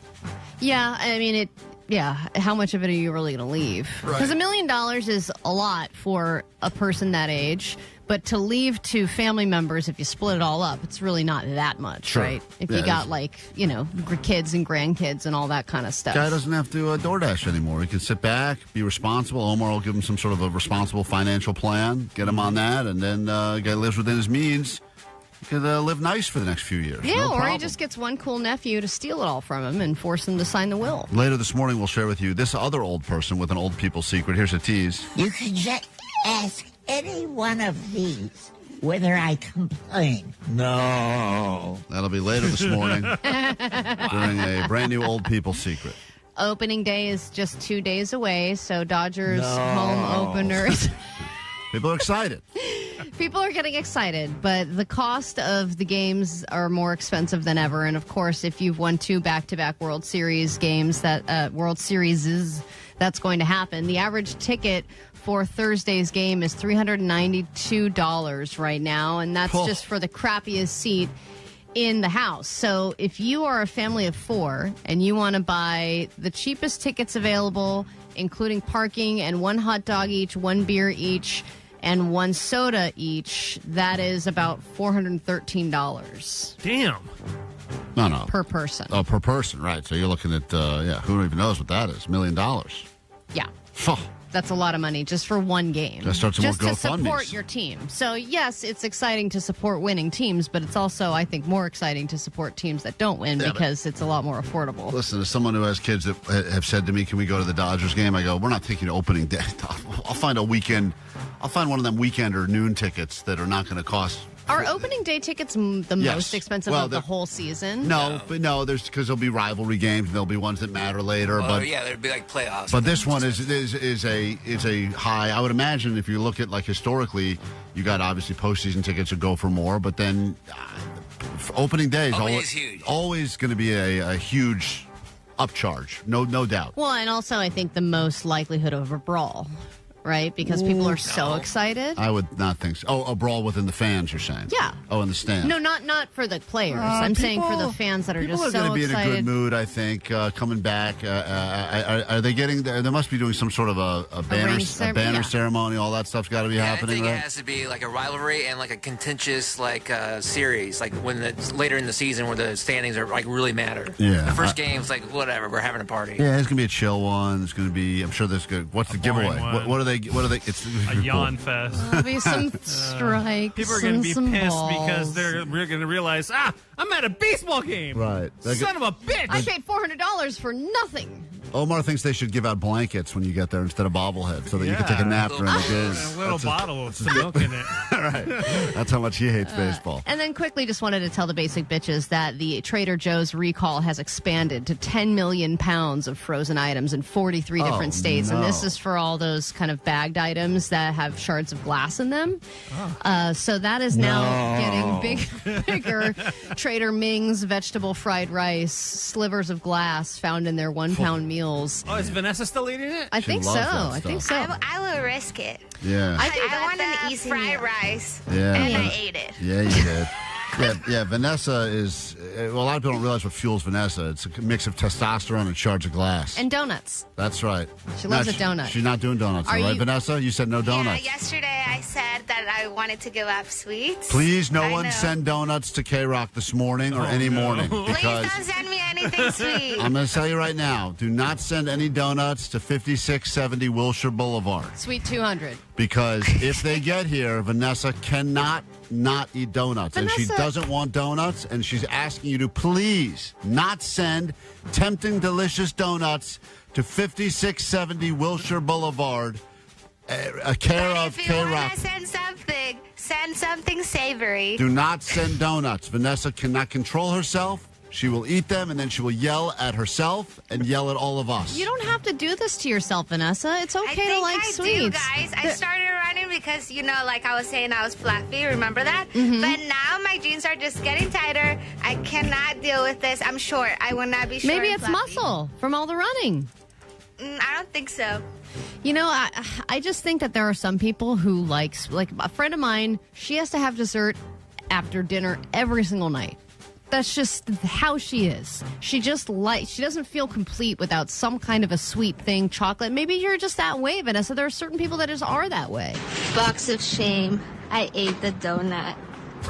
Klein Alley Show. Lowe 6.7, KROQ FM in HD Pasadena, Los Angeles, Orange County. The Sonic Pulse of Los Angeles. This is the world famous KROQ. All right, caller 20, let's go. 800-520-1067. Got a standby boarding list here. Got to add your name to it immediately so we can send you to go see Sublime in the Netherlands. Destination number 10, KROQ's Mile High Club. Rules are simple.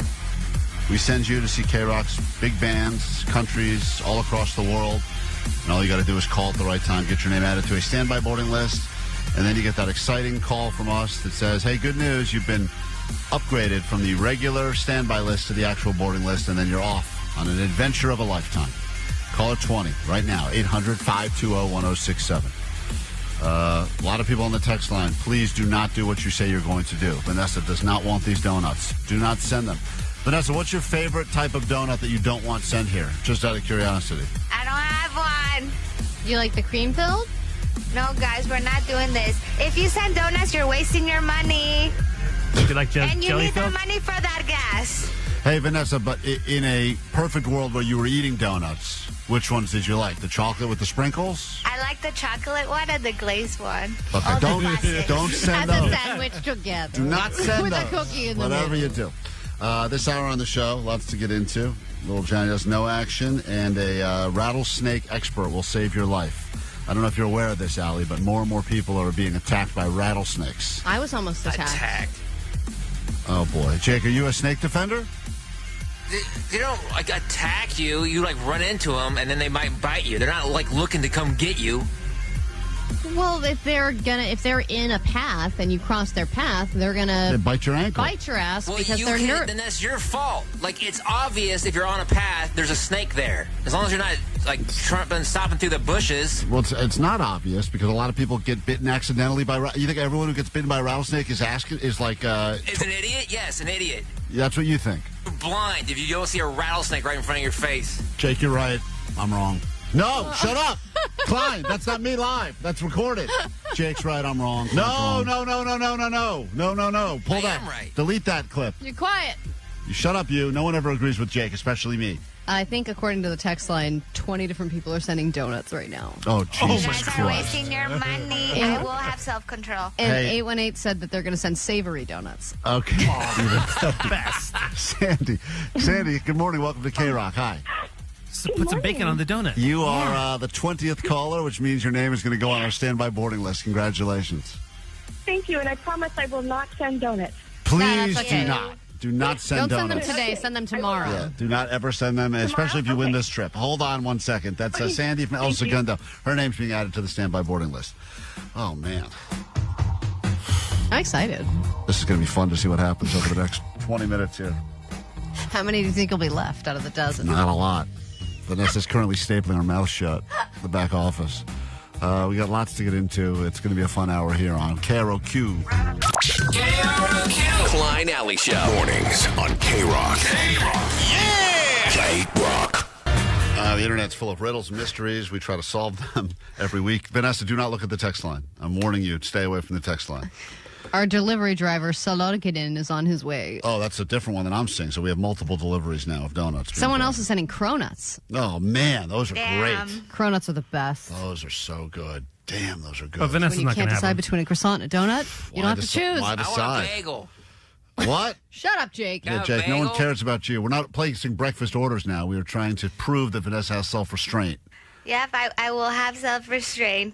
They're Just never don't put going to any make it to chickens the on those kitchen. donuts. Your voice is wavering already. Yeah, you're cracking before our very ears. Can you guys send some like breakfast burritos too? No, Johnny. Once again, you're not listening. We're not asking for stuff. No, we all want stuff.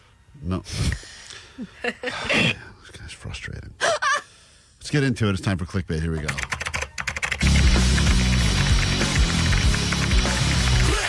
Bait. All right, let's start with this. According to an etiquette coach, apparently, Allie, we've been eating cereal all wrong. All of us are eating cereal wrong. There's an etiquette coach out there that wants the world to know that we ain't doing it right. So, according to this etiquette coach, how should we be eating cereal? I had 2 bowls last night, I'll have you know. Of that bluey stuff? I'm hooked on this bluey cereal, dude. It's so good. Limited time only. I was really hooked on. There's like a Trader Joe's version of Trix.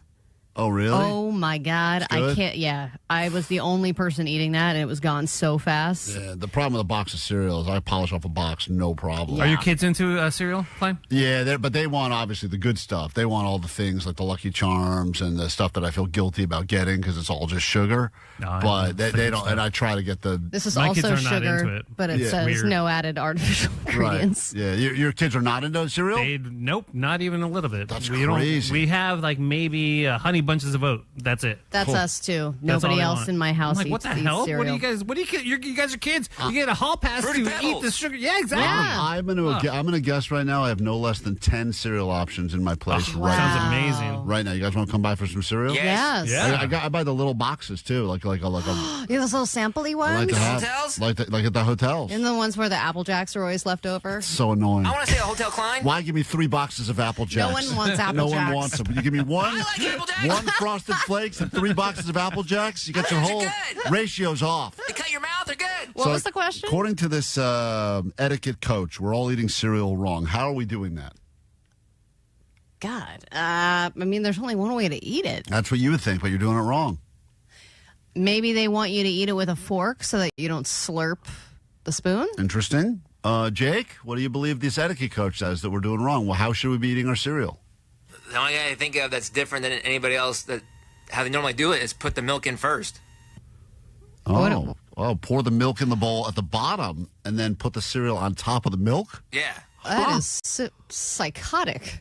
Kind of smart, though, if you think about it. Why? Then it just floats on top. Yeah, It's but so then you weird. control the ratio so you don't get the sog factor. I love the sog factor. That's part of the joy of cereal. Omar? Yeah, I think since it's an etiquette coach, they think they're better than you. So Yeah. they're gonna do something like you have to keep the milk in a separate container and the cereal in a separate container, and then you take one of each other and combine them inside your mouth. You dip. According to this etiquette coach, So you your guys- mouth is the bowl? You guys are all Yeah. kind of right in a weird way, but except Allie, she's not right.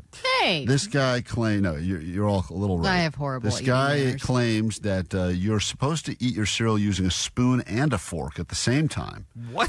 You're supposed to Just use a fork. the fork to push some of the flaky cereal pieces onto your spoon. And that makes you look like less of a monster, just shoveling in and shoveling it into your mouth. So you are supposed to use 2 utensils like you would do. And I would, if I saw someone do this, I would Kick them out of my house? I would laugh at them. Well, I would think how were you raised? I don't understand. You know, like that would be a huge red flag in a relationship if somebody broke I'd buy out a dishwasher. fork and a spoon to eat Well, cereal. According to this etiquette coach, we're all doing it wrong, and that's the way you're supposed to do it. I mean, it kind of makes sense. You get more on the spoon if you use a fork as like a shoving vessel. I mean, I don't It doesn't make sense at all. It doesn't make sense at all, and I don't think he refers to his fork as a shoveling vessel or whatever. Moving on. This is the most likely reason that you're unhappy right now, according to a new 2026 According to the last 5 minutes. World Happiness Report. This is why you're not happy at this exact moment. Devices. Jake, we'll start with you. You are poor. All right. Everyone, life's expensive. You're broke, Yeah, so you that's feel true. unhappy. Allie? Devices. buried in our devices, not connecting with people. Okay, according to a happiness report, I don't know who puts this thing together, but apparently a very sad person. This is why you're not happy. Omar? You're at a job where you're super successful and you're still not getting paid what you're worth. God damn it. Okay, that's So- an interesting hypothetical. Kind of what Jake said. Yeah. Algorithmically influenced social media is the reason that you are not happy right now. Basically, so like being serviced. Certain... you are being serviced better versions of the things that you wish your life was, and the algorithm is convincing you now that everyone else is living a better, happier life, more fun life. And It's true. it is I've seen it. It is because you are being algorithmically influenced by your social media. The algorithm is doing exactly what it's supposed to do, which is make you feel like you're not as good as you could or should be. So you're getting those naked guys lunging. Yeah, I'm getting better looking guys that are like, I put in 3 minutes a day at the gym and look at these abs. I'm like, this a-hole. Right, and you're like, I'm putting in 45 minutes and I don't look like that. Right, it's all that stuff. So whatever it is you're into, you're getting better versions my of that. face is bigger nerds. Right, like Jake's getting guys that are More successful That guy stinks nerds. more than me. Yeah, that guy smells more than Jake. That guy has more rocks. Finally, if you're driving this car right now, there's a good chance it's going to be stolen because this is officially the most stolen car in California. Congratulations. If you're driving it, might want to keep it close to you. And as a guy who's had his car stolen twice in the last year, trust me when I say this is information you need. What is the car that is most stolen now in California? You know, I think I heard that it was the Kia. The Kias get stolen. I don't know why those particularly get stolen more, but I've heard that. Omar? Yeah, Ali's right. It's either the Kia or the Honda. I think it's because they're easily hacked into. Yeah, you can clone the key, right? Yeah, since she took Kia, I'll take Honda. Okay, and Jake? The last I heard, it was like a muscle car, like a Camaro. The last I heard. What's the last you heard? In 1986? No, the new Camaros. From all my successful nerd friends. The Hyundai Elantra is the most stolen. Kia also on the list as well. Most targeted ever since 2020. When not on the list. When videos started on TikTok, letting people know how easy these cars were to steal. So people were like, "I'll just watch a video and now I'll go take myself a Kia." Wow. So that's a Kia. There's the point. That's not much of an alarm. That's not much of a deterrent. Okay, I guess I'll just continue taking this car. Sounds like it likes it. Excuse me, someone's Hyundai Elantra alarm is going off. Honk, honk. Someone with a Honda Elantra, please come to the parking lot. We have Vanessa, we have a delivery in the lobby downstairs with your name on it. Honk. I was just informed. You got to take a break. That's the delivery bell. Hey, when we get back. When we get back, we have a rattlesnake nipple expert. stimulation. Rattlesnake. Oh, wait, where was that clip? Come for here, that? grab him. Allie is not allowed to have nipple stimulation for the next 7 days. Honk, honk. We'll be back with your rattlesnake expert. Save your life next. KROQ Mile High Club. Favorite KROQ bands and destinations all around the world. Stop number 10. Hey, it's Jacob Noel. Hey there, it's Bud Goff, Sublime. Go all in on waffles. Pretend windmills are your thing now. Walk loudly in clogs on purpose while questioning how there's this much cheese. When you see Sublime in the Netherlands. That's when things got out of control. Don't wanna be your man no more. And Sonata on my mind. Sail the canals every hour from 9 to 6 for your chance to get on the standby boarding list. You got a lot of good chances here. Oh, let me tell you what I feel like loving. Is what I got in know. KROQ Mile High Club Destination 10. Sublime in the Netherlands. For the first time ever. Courtesy of Atlantic Records. Keep listening for your chance to win. The world famous KROQ. KROQ. From DTLA Law Group Accident and Injury Attorneys. Accident to work injury? Text injury help to 40222 for a free case review. Hey, it's Postmaster.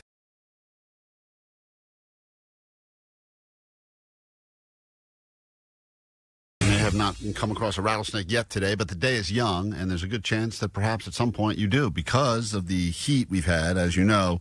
That groundhog really screwed us with his weather forecast. What an idiot. We were getting all this extra winter, and clearly Puxatawny Phil doesn't care about us who live on the West Coast because we had early summer. It was 100-plus degrees while it was still technically winter. Now we're into spring. But because of this unseasonably warm weather we've been having here, I guess that's one of the many reasons why we're getting stories like this in the news. A slithery welcome, a place with a view of the ocean that many don't associate with rattlesnakes. Watch out, rattlesnake. A sign at the entrance just off of PCH warns visitors. Most of the rattlesnakes are hiding in coastal sage scrub and come out to warm themselves when it's hot. They're thriving here and have been very active.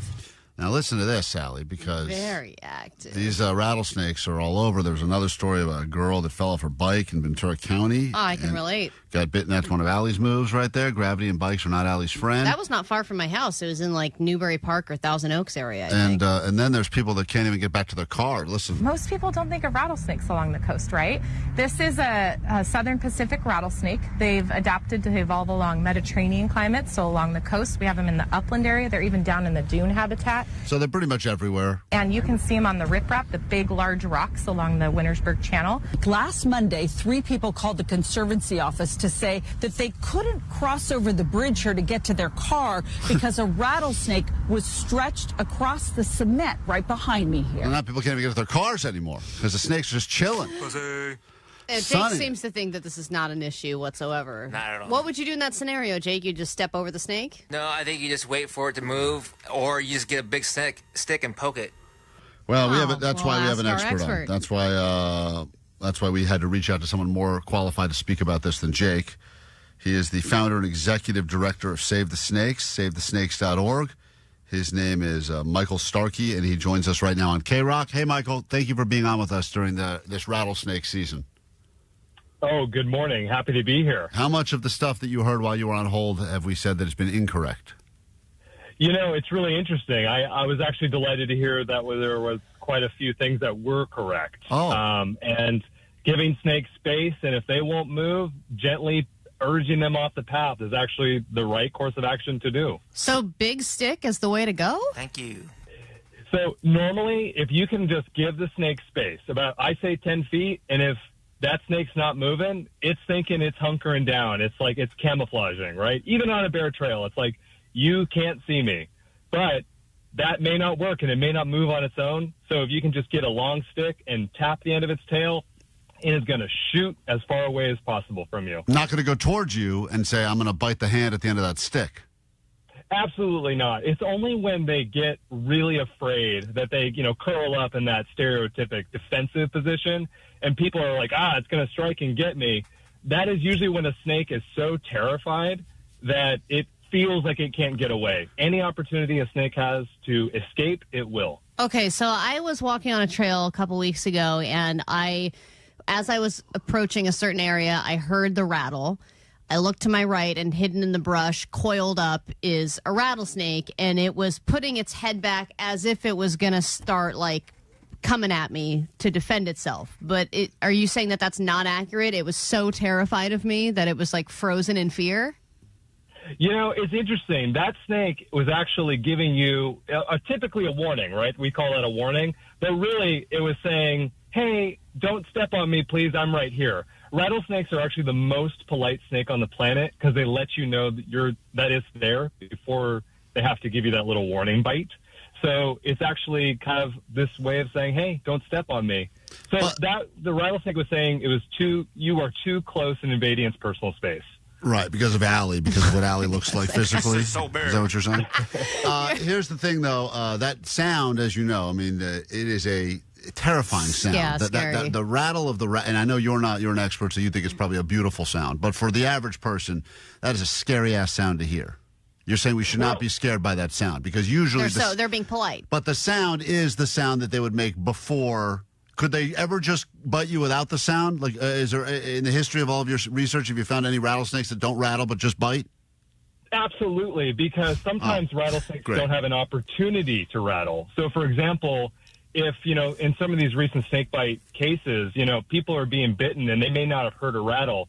Because if they, for example, stepped on a snake or they might have fallen off their bike onto the snake, that snake is going to react first. Most snake bites are accidents, right? That snake is just like, something's attacking me. They don't have time to rattle.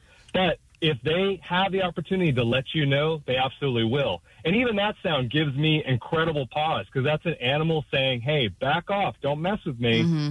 And I am grateful that we have a snake that does that, because in other parts of the world, they have many venomous snakes, and they don't let you know. They just bite first, and yeah. Right. Do they have a season? Because I keep hearing it's rattlesnake season, and is that when they're mating, or is that just because of the weather? And how long does rattlesnake season last? Absolutely. So snake season can vary where you are, but in Southern California, it's basically now. Typically, we associate it with the spring is when snakes start coming out from their winter sleepy period, and then they will slow down in the fall or winter time. But, in unseasonably warm winters like we've experienced, snakes can be active quite a bit of the time. By active, do you mean humping? So this time of year is when a lot of people see snakes, especially males, because they're out moving around and they are absolutely looking for a girlfriend. Mm-hmm. And so sometimes those males they're kind of going in funny places because they're out looking for romance. So the snake was hitting on me. I don't think so, because that's why I think you're skinny enough. Coiled up, Allie. Didn't want a piece of you at all. Well, let me ask you this, though. If us humans walked around wearing our own rattle sounds, is there any way we could fool the snakes into thinking that we're bigger snakes? Like they're not afraid of us. I mean, or they're still biting us a lot. So is there something we could do sound-wise? Are you asking if dressing like a snake will deter Not dressing like a snake, but if I had like a sound of a rattle, like my own rattle. Bell if I had a rattle, would they think I was already a more dominant snake? We don't need to be the dominant snake, because we're actually far more terrifying to snakes than other snakes in their neighborhood. Oh. We are like a giant skyscraper that is looming around in their environment. And so by us making noise and being really aware of where we put our feet and hands, like especially on the trail, not going off into the brush, and clearly, seeing where we are, it's very unlikely that a snake is going to want to mess with us. They don't want to bite us. Like the rattlesnakes, that venom, which causes these scary complications in humans, it's meant for like a ground squirrel or a lizard. It's not meant for humans. And so it's just unfortunate that our bodies have this terrible reaction to it. Yeah. So they don't want to waste that venom on us. They want to use it on their prey. Most snake bites are accidents. Yeah, Klein, this is what they say about all the things that we're afraid of. Right. It's more afraid of you than you are of it. Right. They say that about spiders, sharks, coyotes, mountain lions. Everything's so afraid of us, but why are we so damn scared all the time? Michael Starkey's on with us, the founder, executive director of Save the Snakes, to some intel. So, okay, let's just say now you do get bit by a rattler. There's a lot of question as to what we're supposed to do. Do we amputate the body part within 30 seconds of getting bit? Absolutely. No, just kidding. Just kidding. No. So it's really important that when you go online and search, you've been bitten by a rattlesnake and you're looking up, what to do on, Gemini or AI, it's really important to double check that information. So I'm going to make it really simple. You got to get to a hospital. If you're bitten, you got to stop everything you're doing, call 911 and have emergency services come to you. You want to take off any constricting things around the bites. So if that's wedding rings, if you have those tight skinny jeans, you're going to want to take them off, because your body's going to swell. Really important. Stay calm, because the venom actually doesn't travel through our bloodstream. It travels through our lymphatic system. So the more we move and we're freaking out, that actually spreads the venom faster in our body. So if we, practice mindfulness, if you've gone to a yoga, you understand what I'm saying. So you take your pants off and you just breathe. Exactly. And then allow emergency services to get to you. Like that, we recently had, unfortunately, a terrible incident where somebody died from a snake bite, complications. That's really rare in California. Usually, you're more likely to be struck by lightning or having a TV fall on you and kill you in the United States. But that's a funny stat. Happened, that's a good stat right there. It's most likely that him, rushing to get to a hospital, that venom spread through his body. It became a very unfortunate, complicated situation.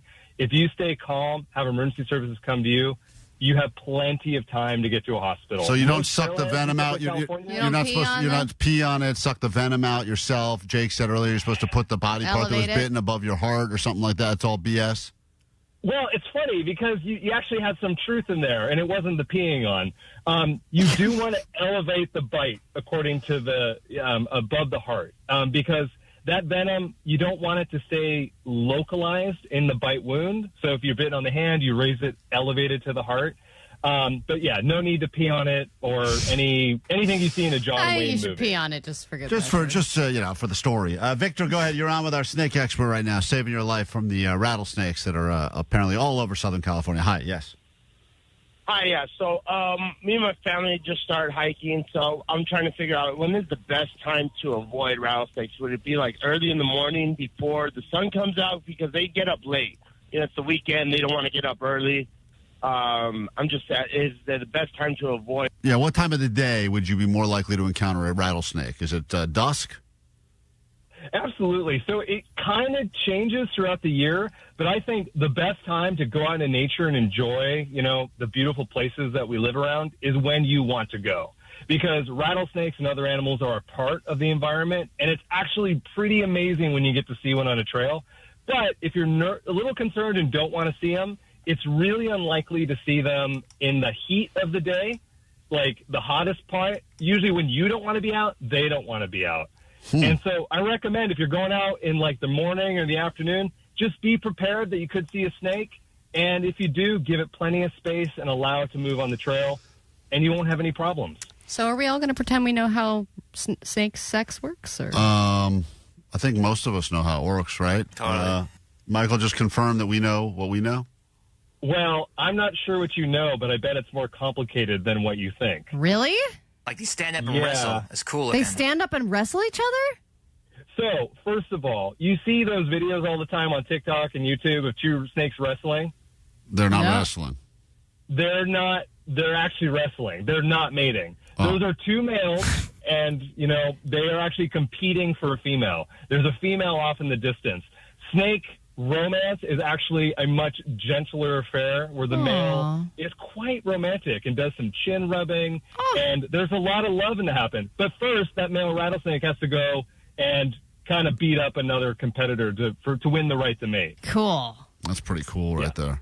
You should do that, Klein. All right, and is it true, because I'm just confirming this text line, but if I am a man and I wear my snakeskin belt while I hike, that lets the snakes know who's really in charge? I mean, snakeskin's a little outdated. I wouldn't recommend it. I don't know. I think snakes they look better on a real snake, but that's just my personal take. Klein's just walking on a hiking trail with a snakeskin belt and maracas, trying to drown out a snake. That's going to work. Tony, we give you the final question you get with our snake expert. Michael's on with us. Go ahead, Tony. Sweet dibs, by the way. What's up? If you get bit by the snake, does it make sense to carry Benadryl or something that you can take so that it kind of just slows some of the reaction down? Yeah, anything we can take before we get medical professional help?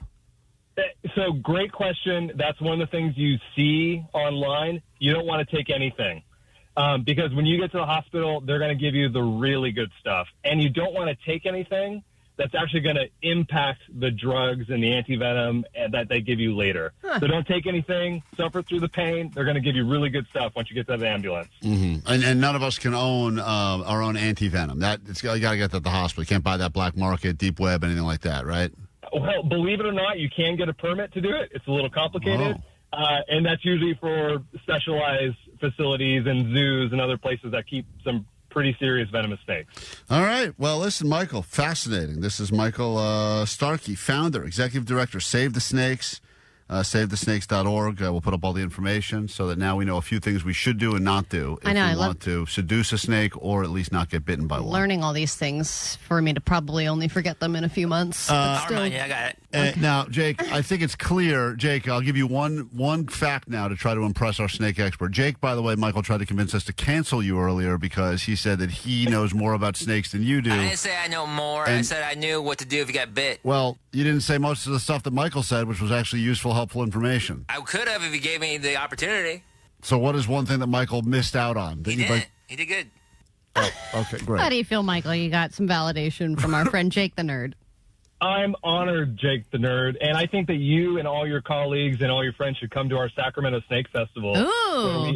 That's upcoming in May 2nd on a Saturday, free, family-friendly. It's snake season up north as well as down south, and come learn about our native snakes, and we can nerd out about rattlesnakes together. All right, Jake. You got anything closer? No, Jake, you're going to go there. Don't worry. Jake only does things in Burbank.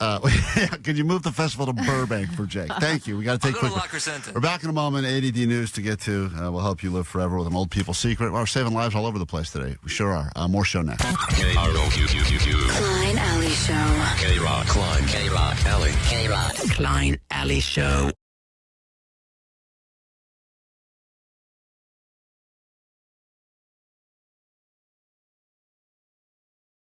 And we get a listener, or we don't lose a listener. A lot of times it's calls from people that say, I like the show, discovered the show, and now I'm moving because I got a job and I have to go to Portland or something like that. And that sucks for us, and I'm sure you can listen on the app or download the podcast, but it's not the same as when you listen on good old-fashioned KROQ. And then there's people that we've lost, but then they've come back, and that means a lot, like this person. Good morning, friends. Hey, I've missed you guys. I just got out of rehab. I feel great. Yeah, that seems to be a common theme with a lot of our audience, that they like the show and then they go into rehab. And then hopefully when they come out of rehab, even though they got to give up their old group of friends, they can still find us again, which is nice because I think I recognize this woman's voice. She does sound a lot more with it than normal. Wonderful. So hopefully you won't be getting any more drunk messages from me. But I just tuned in. Luckily, I'm catching up on some old stuff, and boy, am I happy. Hey, Alabama. Yeah, she's all caught up. Oh, Allie, quit having sex dreams about your relatives. It's weird. It is weird. I don't care what ChatGPT says. So anyways. She kind of sounds like she's still fighting drunk a little bit, doesn't she? I would insult you, but you just got out of rehab. So I'll just let you insult me. Pieces of No, that's a different person. Oh, that's a different. Yeah, that person. It's a different woman in rehab. Too, though, I think she's also in rehab. I don't think she's out though.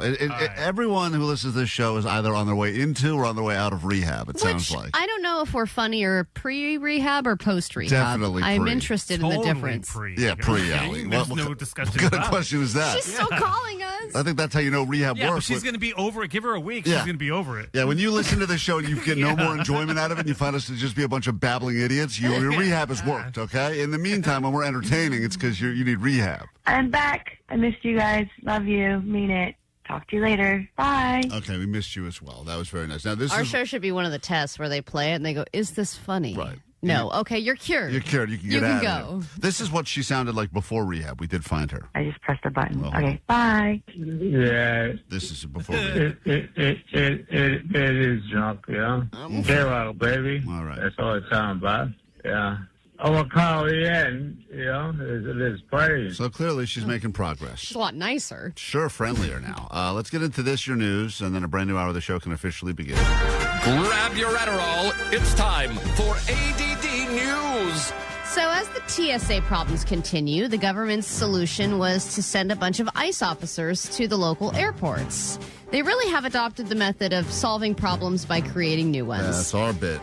Yeah, they got there yesterday. They are not at LAX right now, at least from what I saw. What I did see were a lot of videos of ICE officers walking around menacingly with guns while people waited in line, which does nothing to shorten the line.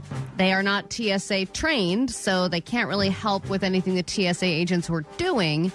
So they're just kind of walking around getting pissed off at people because a lot of people are following them and filming them, and it's getting them agitated.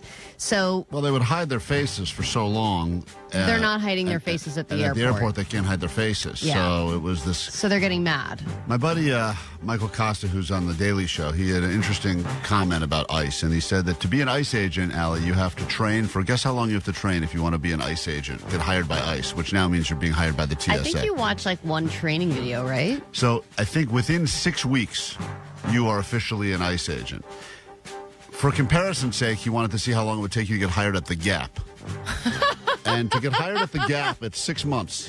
Dude, so when I was working figure. at the American Girl Doll Cafe, Yeah. I had 2 weeks of intense training Right. just on the American Girl dolls and their story. Yeah, because you had to serve them lemonade. Yeah, Get yelled at. So that think really about anyone that. could think do about that job. for just What's a the second. Gap doing, by the way? Like, what kind of training is that? What's so extensive about that? Who the hell knows, dude? You got to fold them shirts the right way. Those or khakis, something. man. That's the wrong shade of khaki. Yeah, you say This khaki. is navy blue, and this is lighter navy blue. Right. I got it. Can you tell the difference? Still no? Okay, But let's do this again. Interesting at how many things require much longer Folding training. that wrong, man. It's all about the fold at the gap. Well, and then when you think about the airport is an already stressful situation. People are now even more stressed because of the long lines. So seeing people walk around with guns, especially people like ICE who have their own reputation, is just making an already stressful situation way more stressful. It's like the opposite of a therapy dog.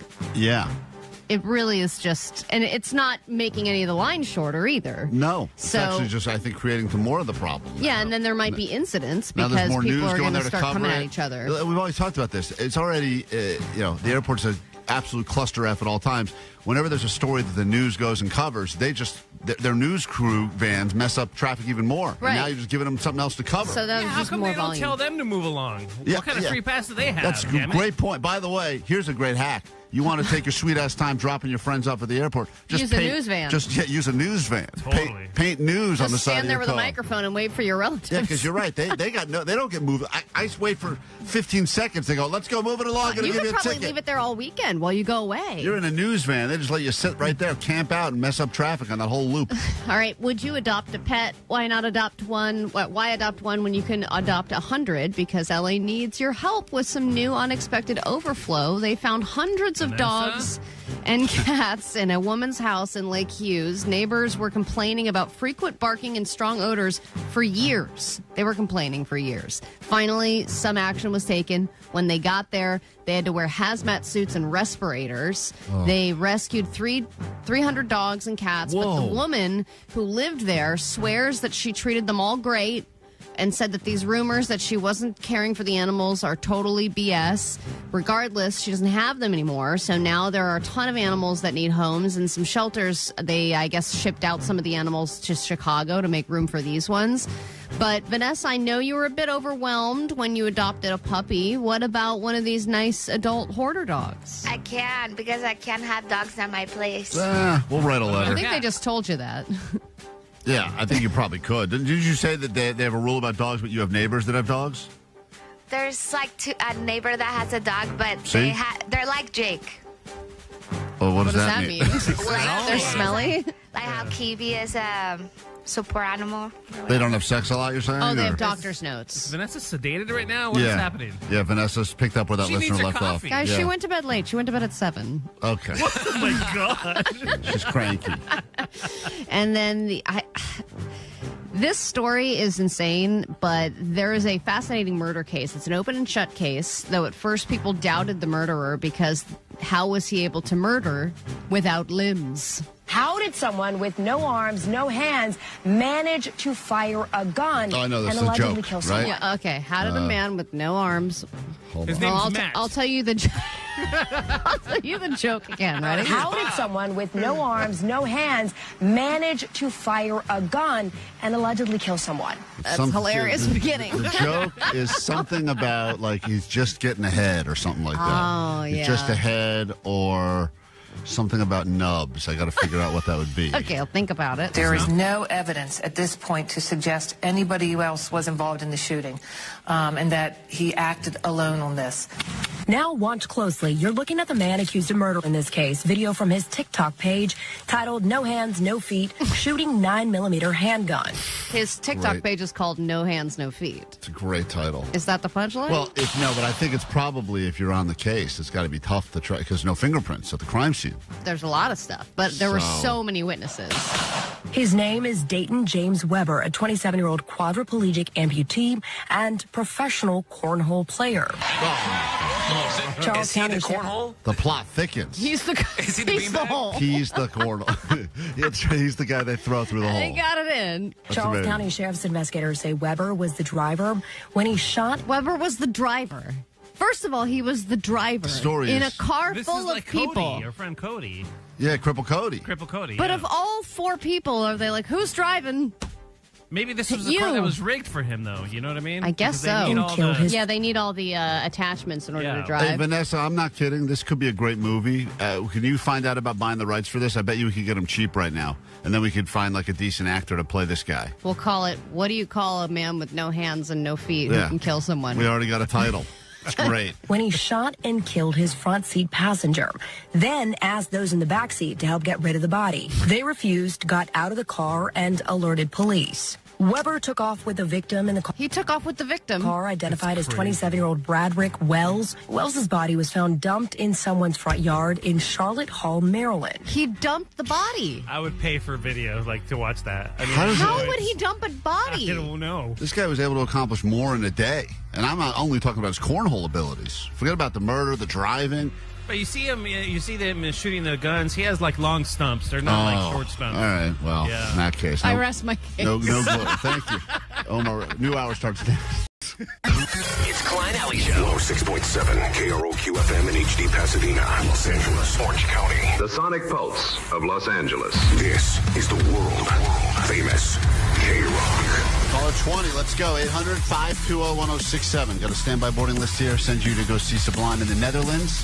Part of KROQ's Mile High Club. And some bands are more mile high than others. Sublime would be one of the mile highest. So win your way into the Netherlands. What a place to go see Sublime. Unforgettable, yet totally forgettable at the exact same time. And Caller 20 will make that happen for you tomorrow morning right around this time, I believe. Sublime will be hanging out with us in the KROQ studios to world premiere a brand new song. And always some thrilling, riveting conversation with Sublime here on KROQ. I believe when I was in the Netherlands, it was the highest I had ever gotten in my life, to the point where I fell on the ground in the middle of the cafe. They dragged me out, set me on a chair, and gave me sugar water, because apparently that's their version of Narcan. Oh, they just propped everything. you up? Mm-hmm. Were you, was it just weed or was it mushrooms? Yeah, it was super strong. It was the strongest joint I've ever, and I was an everyday weed smoker at that time. Right, but that was different because the weed over there was way better than the weed here for a while. Yes, it finally hit me caught up. So hard. Yeah, but the bar, not the bartenders, but the people that worked there, they were so unfazed. The bartenders. They were like, here you go. Yeah, another just dumb tourist. I was like, damn. Prop her up on the loser bench over there. But I could have used some Sublime. Give her a Probably trough of sugar water, and she'll be on her way. So we'll give you those experiences and potentially even better ones if you're caller 20 right now at 800-520-1067 this hour. Old People Secrets, help you live forever. Get into the mind of an idiot with a little round of Johnny Doesn't Know. And I've been asked to do a very, very strange thing for a neighbor/friend, and I feel like I'm being set up to commit a crime. And I know in the past, when I helped that guy move the suitcase off the train, only to realize I helped someone steal a suitcase. Or the time that you took free furniture from your neighbor. Yeah. That it was actually just their furniture. They were moving. I didn't realize. I thought it was a by the side of the road piece up for grabs until they put up a sign looking for the missing desk. Anyway, regardless, this time I'm going to get ahead of it, Allie. I'm not going to do something and then afterwards feel like I'm the idiot. But I need your advice. Corey on KROQ from Riverside, good morning.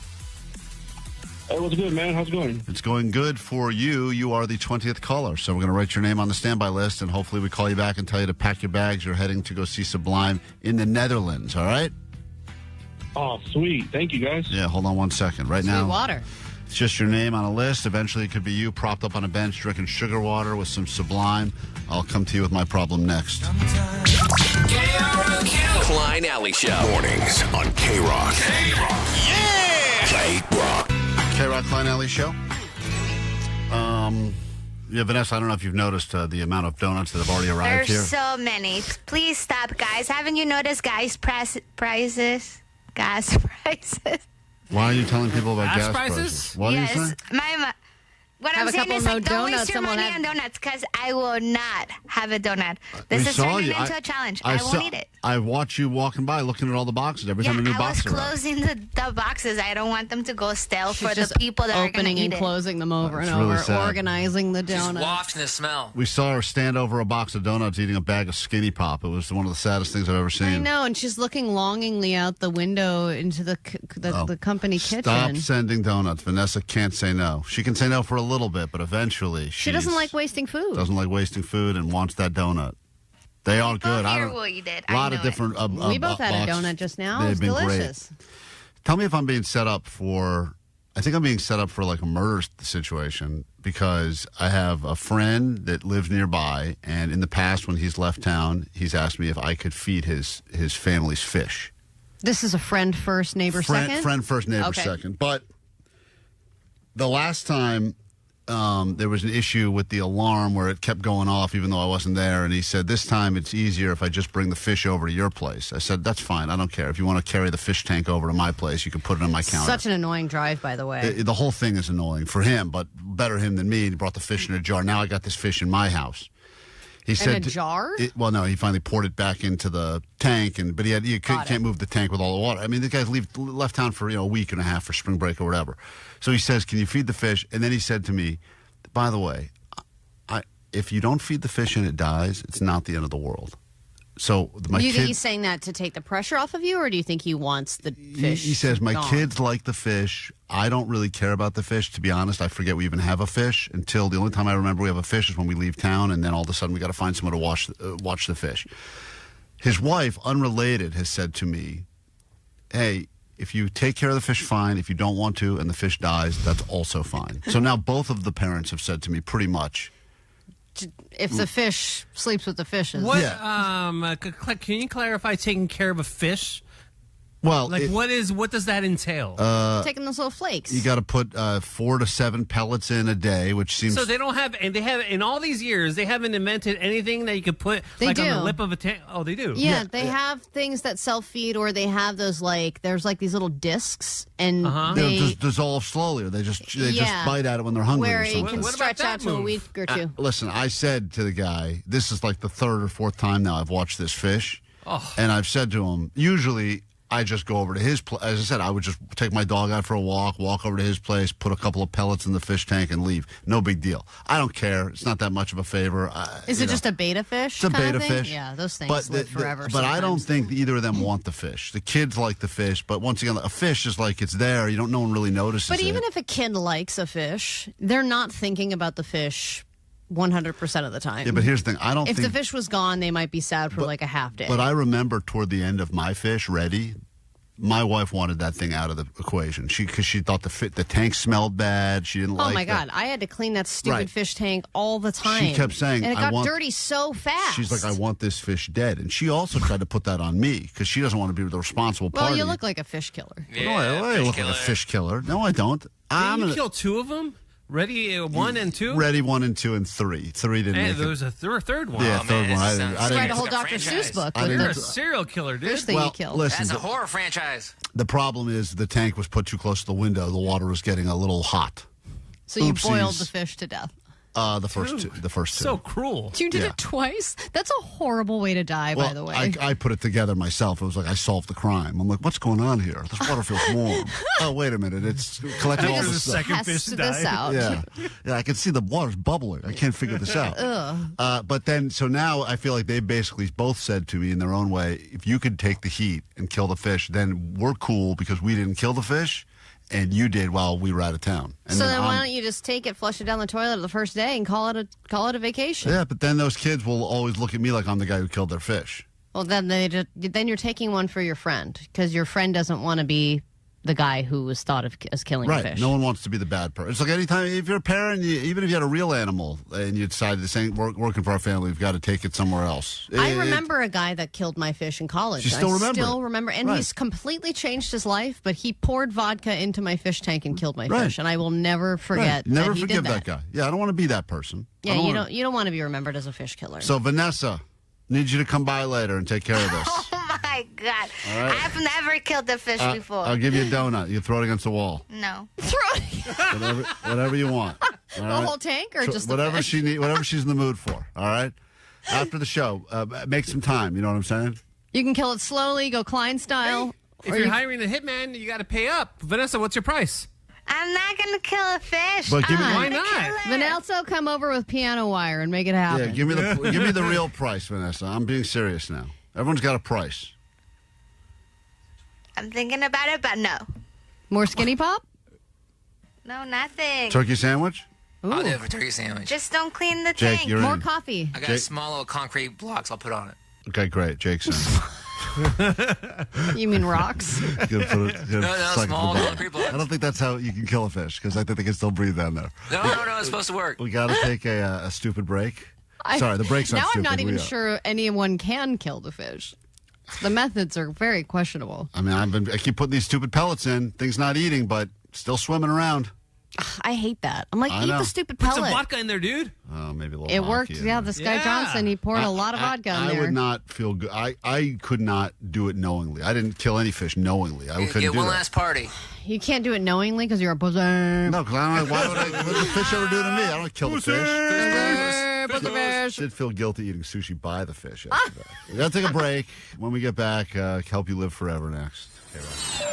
KROQ Mile High Club. Your favorite KROQ bands and destinations all around the world. Stop number 10. Hey, it's Jacob Nolan. Hey there, it's Bud Goff, Sublime. Go all in on waffles. Pretend windmills are your thing now. Walk loudly in clogs on purpose while questioning how there's this much cheese.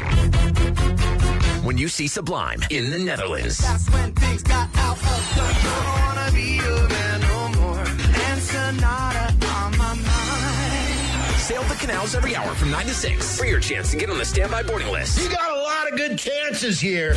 Oh, let me tell you what I feel like loving is what I got really on the know. KROQ Mile High Club Destination 10. Sublime in the Netherlands for the first time ever. Courtesy of Atlantic Records. Keep listening for your chance to win. The world famous KROQ. KROQ. From DTLA Law Group Accident and Injury Attorneys. Accident to work injury? Visit calldowntown.com for a free case review.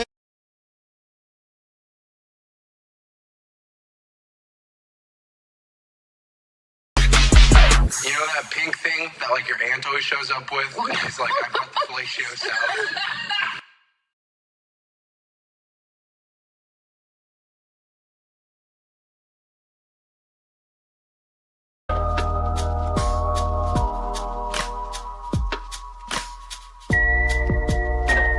Interesting. We have the Crave Cam on the YouTube right now. I guess we're monitoring the donuts. Someone took a bite and put the donuts back. Hold on. That's what they're saying. And 100% not That me. was, it was you? Who did it? You took a bite and put it back? Who took a donut bite No, and put it she back didn't. in the box? That person should be thrown right out of the building. Yeah. Once and for all. I understand the people that just, want to carve a little piece out. Use a knife, a fork like a human. I did a chair. That's disgusting. I tore Aaron. off Just like half a I would donut. expect that from you because you also pull off with a fruit platter. That was 2 grapes, and I cannot believe it's still bothering Bare me. ass hands. Vanessa, that wasn't you? No, not me. We have a camera on the donuts at all times. Is that a thumbs up, Justin? We have a camera on the donuts. Cam? A Crave Cam, Vanessa Cam, to keep her away from the donuts. By the way, another shipment has arrived downstairs, guys, from Randy's, according to the text line. Oh, man. And bagel. there's one en route from Voodoo, and we have Winchell's, and we have about 5 or 6 guys. It's hard to keep track of all the donuts that have arrived, Vanessa, but Guys, space them out. they're still coming. We have to kill her slowly. Let's go ahead and help you live forever. I wonder if the secret today is going to be donuts. It's time for a brand new old people secret. From chicken brain to drinking rain, not getting laid. They call me the barmaid. They call me the barmaid. That's right. Let's live forever with Sweet Dibbit. Sweet Dibbit. Time for some old people secrets. All right, 108. 108? Nothing to sneeze at. Maybe our new oldest person, old people Probably secret crap ever. herself if she Listen sneezed. to this. Celebrating 108 years of life. The woman that you're about to meet has truly seen it all, and her secret to living so long. You can just ask any one of these whether I complain. No. So I believe what's happening Are those there. 2 different people? You know what? I don't know the answer to that. I think she has a demon living inside of her. Oh, cool. Because there's a couple of different times during this where you also hear similar stuff. You can just ask any one of these Something's trying to get out, right? whether I complain. No. So I don't know if Sorry, that's my little hand. I don't know who that is. But this is a woman who's 108, and she's going She to has show like a face in the side of her. That's like her twin sister. They were attached to her connected body. somehow. That's the secret. Yeah. Double the organs. Don't worry about Whether her. I She's a man. complain. No. Quiet, you. It's my time to shine. They want to interview me, not you. Me. They asked for me. No. All right. Anyway, she's fighting with her own stomach. But here's the story. If there's one word that would describe Miriam Lowe, It's Freak. It's old. Freak. No, it's Definitely old. No, she's. Let's see what this word is that would describe this woman who's 108. If there's one word that would describe Miriam Lowe, no, that's the word. Old. That's the word. It's spunk. I bet most of the people you deal with are old. Yes, they are, and they're not very chatty. And you're no different. Yeah, they don't seem to be enjoying their life. Right. Yeah, so you are different. They complain. Yes. Yeah. That's not something you do, is it? No, never. See, I think it is her. I think it's all her, and she's got morphing into a different. It's like that movie, The Substance. Yeah, she's like fighting all of the like all these phases little faces in her. because she's got that kind of high pitched old lady voice, and then all of a sudden you hear this. No, never. So. Whoa! So it's like her body's eating itself. Yeah, it's or cool. she's shedding her skin like a snake. So anyway, she doesn't like people that complain. See what I mean? Over the years, Miriam has seen it all, heard it all, and pretty much done it all. Oh, and damn. at 108, a reporter bearing flowers wasn't exactly going to impress her. Now, this is a little uncomfortable because this man shows up with flowers for her before he starts the interview, and she has no idea who he is. And you get to experience this entire uncomfortable, awkward moment live on the news. Miriam. Yes. Happy birthday. Well, thank you. And many more. Thank you. These are for you. I hope you like sunflowers. I do. Wow. And she ate the sunflowers She like ate a goat. Mother, this is the reporter. Oh. So there was that weird moment that happened. Well, also, if you're 108 years old, how many people are coming by the old folks' home being like, "Hi, Right. happy birthday to you"? How don't are know. you supposed to? It could be a nephew, it could be a grandkid. You don't know what the hell's stopping by. So she meets the reporter. He gives her flowers. I don't know what I quit, but it wasn't too long ago. So now she's kind of doing that thing where she's getting a little bit lucid. I don't know what she's even referring to at That's this point. the sweet spot right there. Yeah, that seems like the meds are kicking in. But he gave her the flowers, and then she says this. I don't know what I quit, but it wasn't too long ago. They say variety is the spice of life. They do? Miriam still craves that spice, although these days that variety tends to come from reading and playing bridge online. Oh, nice. I wouldn't even tell him about bridge. We did so poorly. A bridge where I used to live. Ask a riddle before you can cross. She is a witch from Three riddles. Salem. Right. She can't. She floats or whatever. Yes. And then she says this, Allie. The last 2 weeks have been awful. You're on a losing streak? Yeah. But with a tail from a new turkey at the top again. What if the tail of a turkey and 3 tears of a dragon? And here's the best part. You have a head start, if you're like Miriam, among the very young at heart. Happy 108th, Miriam, and many more. I don't know what that meant. Now, but all that's a lyric from an old stupid song. But the point of all of this that's annoying is they teased us by saying she's going to share with you her secret. Mm-hmm. And then they just wrap up the story. What? You are among the very young. Now I'm drunk. I'm drunk? That's what she says at the end. She says that I'm drunk, so I assume that must be her secret. But Now I'm drunk. Oh, there's so much cackling. So They're there you definitely have a it. coven of witches. That is, yeah, that is the That man is cursed now. that is the sequel to The Craft in the very, very, very distant future. All the actresses today. So there you have it. Old people's secret: live forever, just get drunk. Apparently. Klein Alley Show.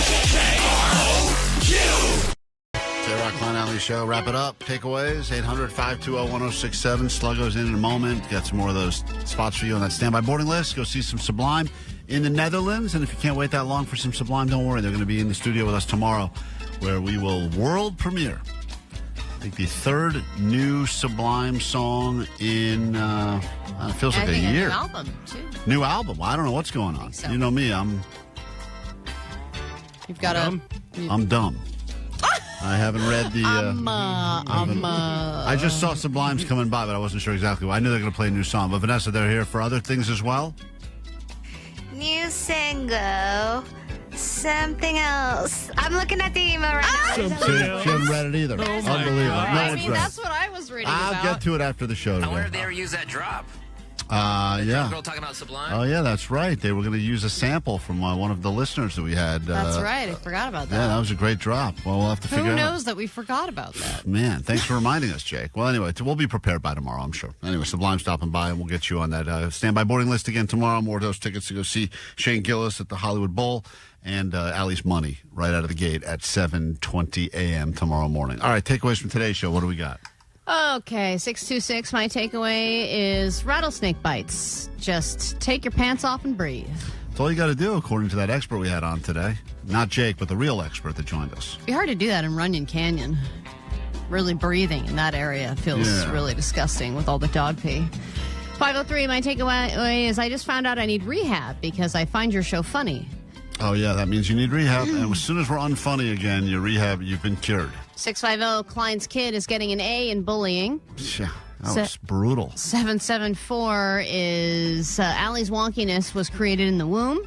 818, if you need pot, hit up Klein's daughter. 213, Vanessa's made up of testosterone and shards of glass. Yeah, that's her diet. 310, And Klein, donuts, too, because all the donuts that arrived today. definitely not donuts, she says. 310, my takeaway is Klein hikes with maracas and a snakeskin belt. And 213, my takeaway is don't smoke drugs, kids. Snort them. Gotta snort them. Hear that, kids? It's all about snorting them. They hit you faster. Allie, takeaway? My takeaway is don't smell like urine. You don't want to smell like urine, that's for sure. We learned that today by the news. Jake the Nerd? Yeah, get your free pillow during Omar night at Dodger Stadium. That's right.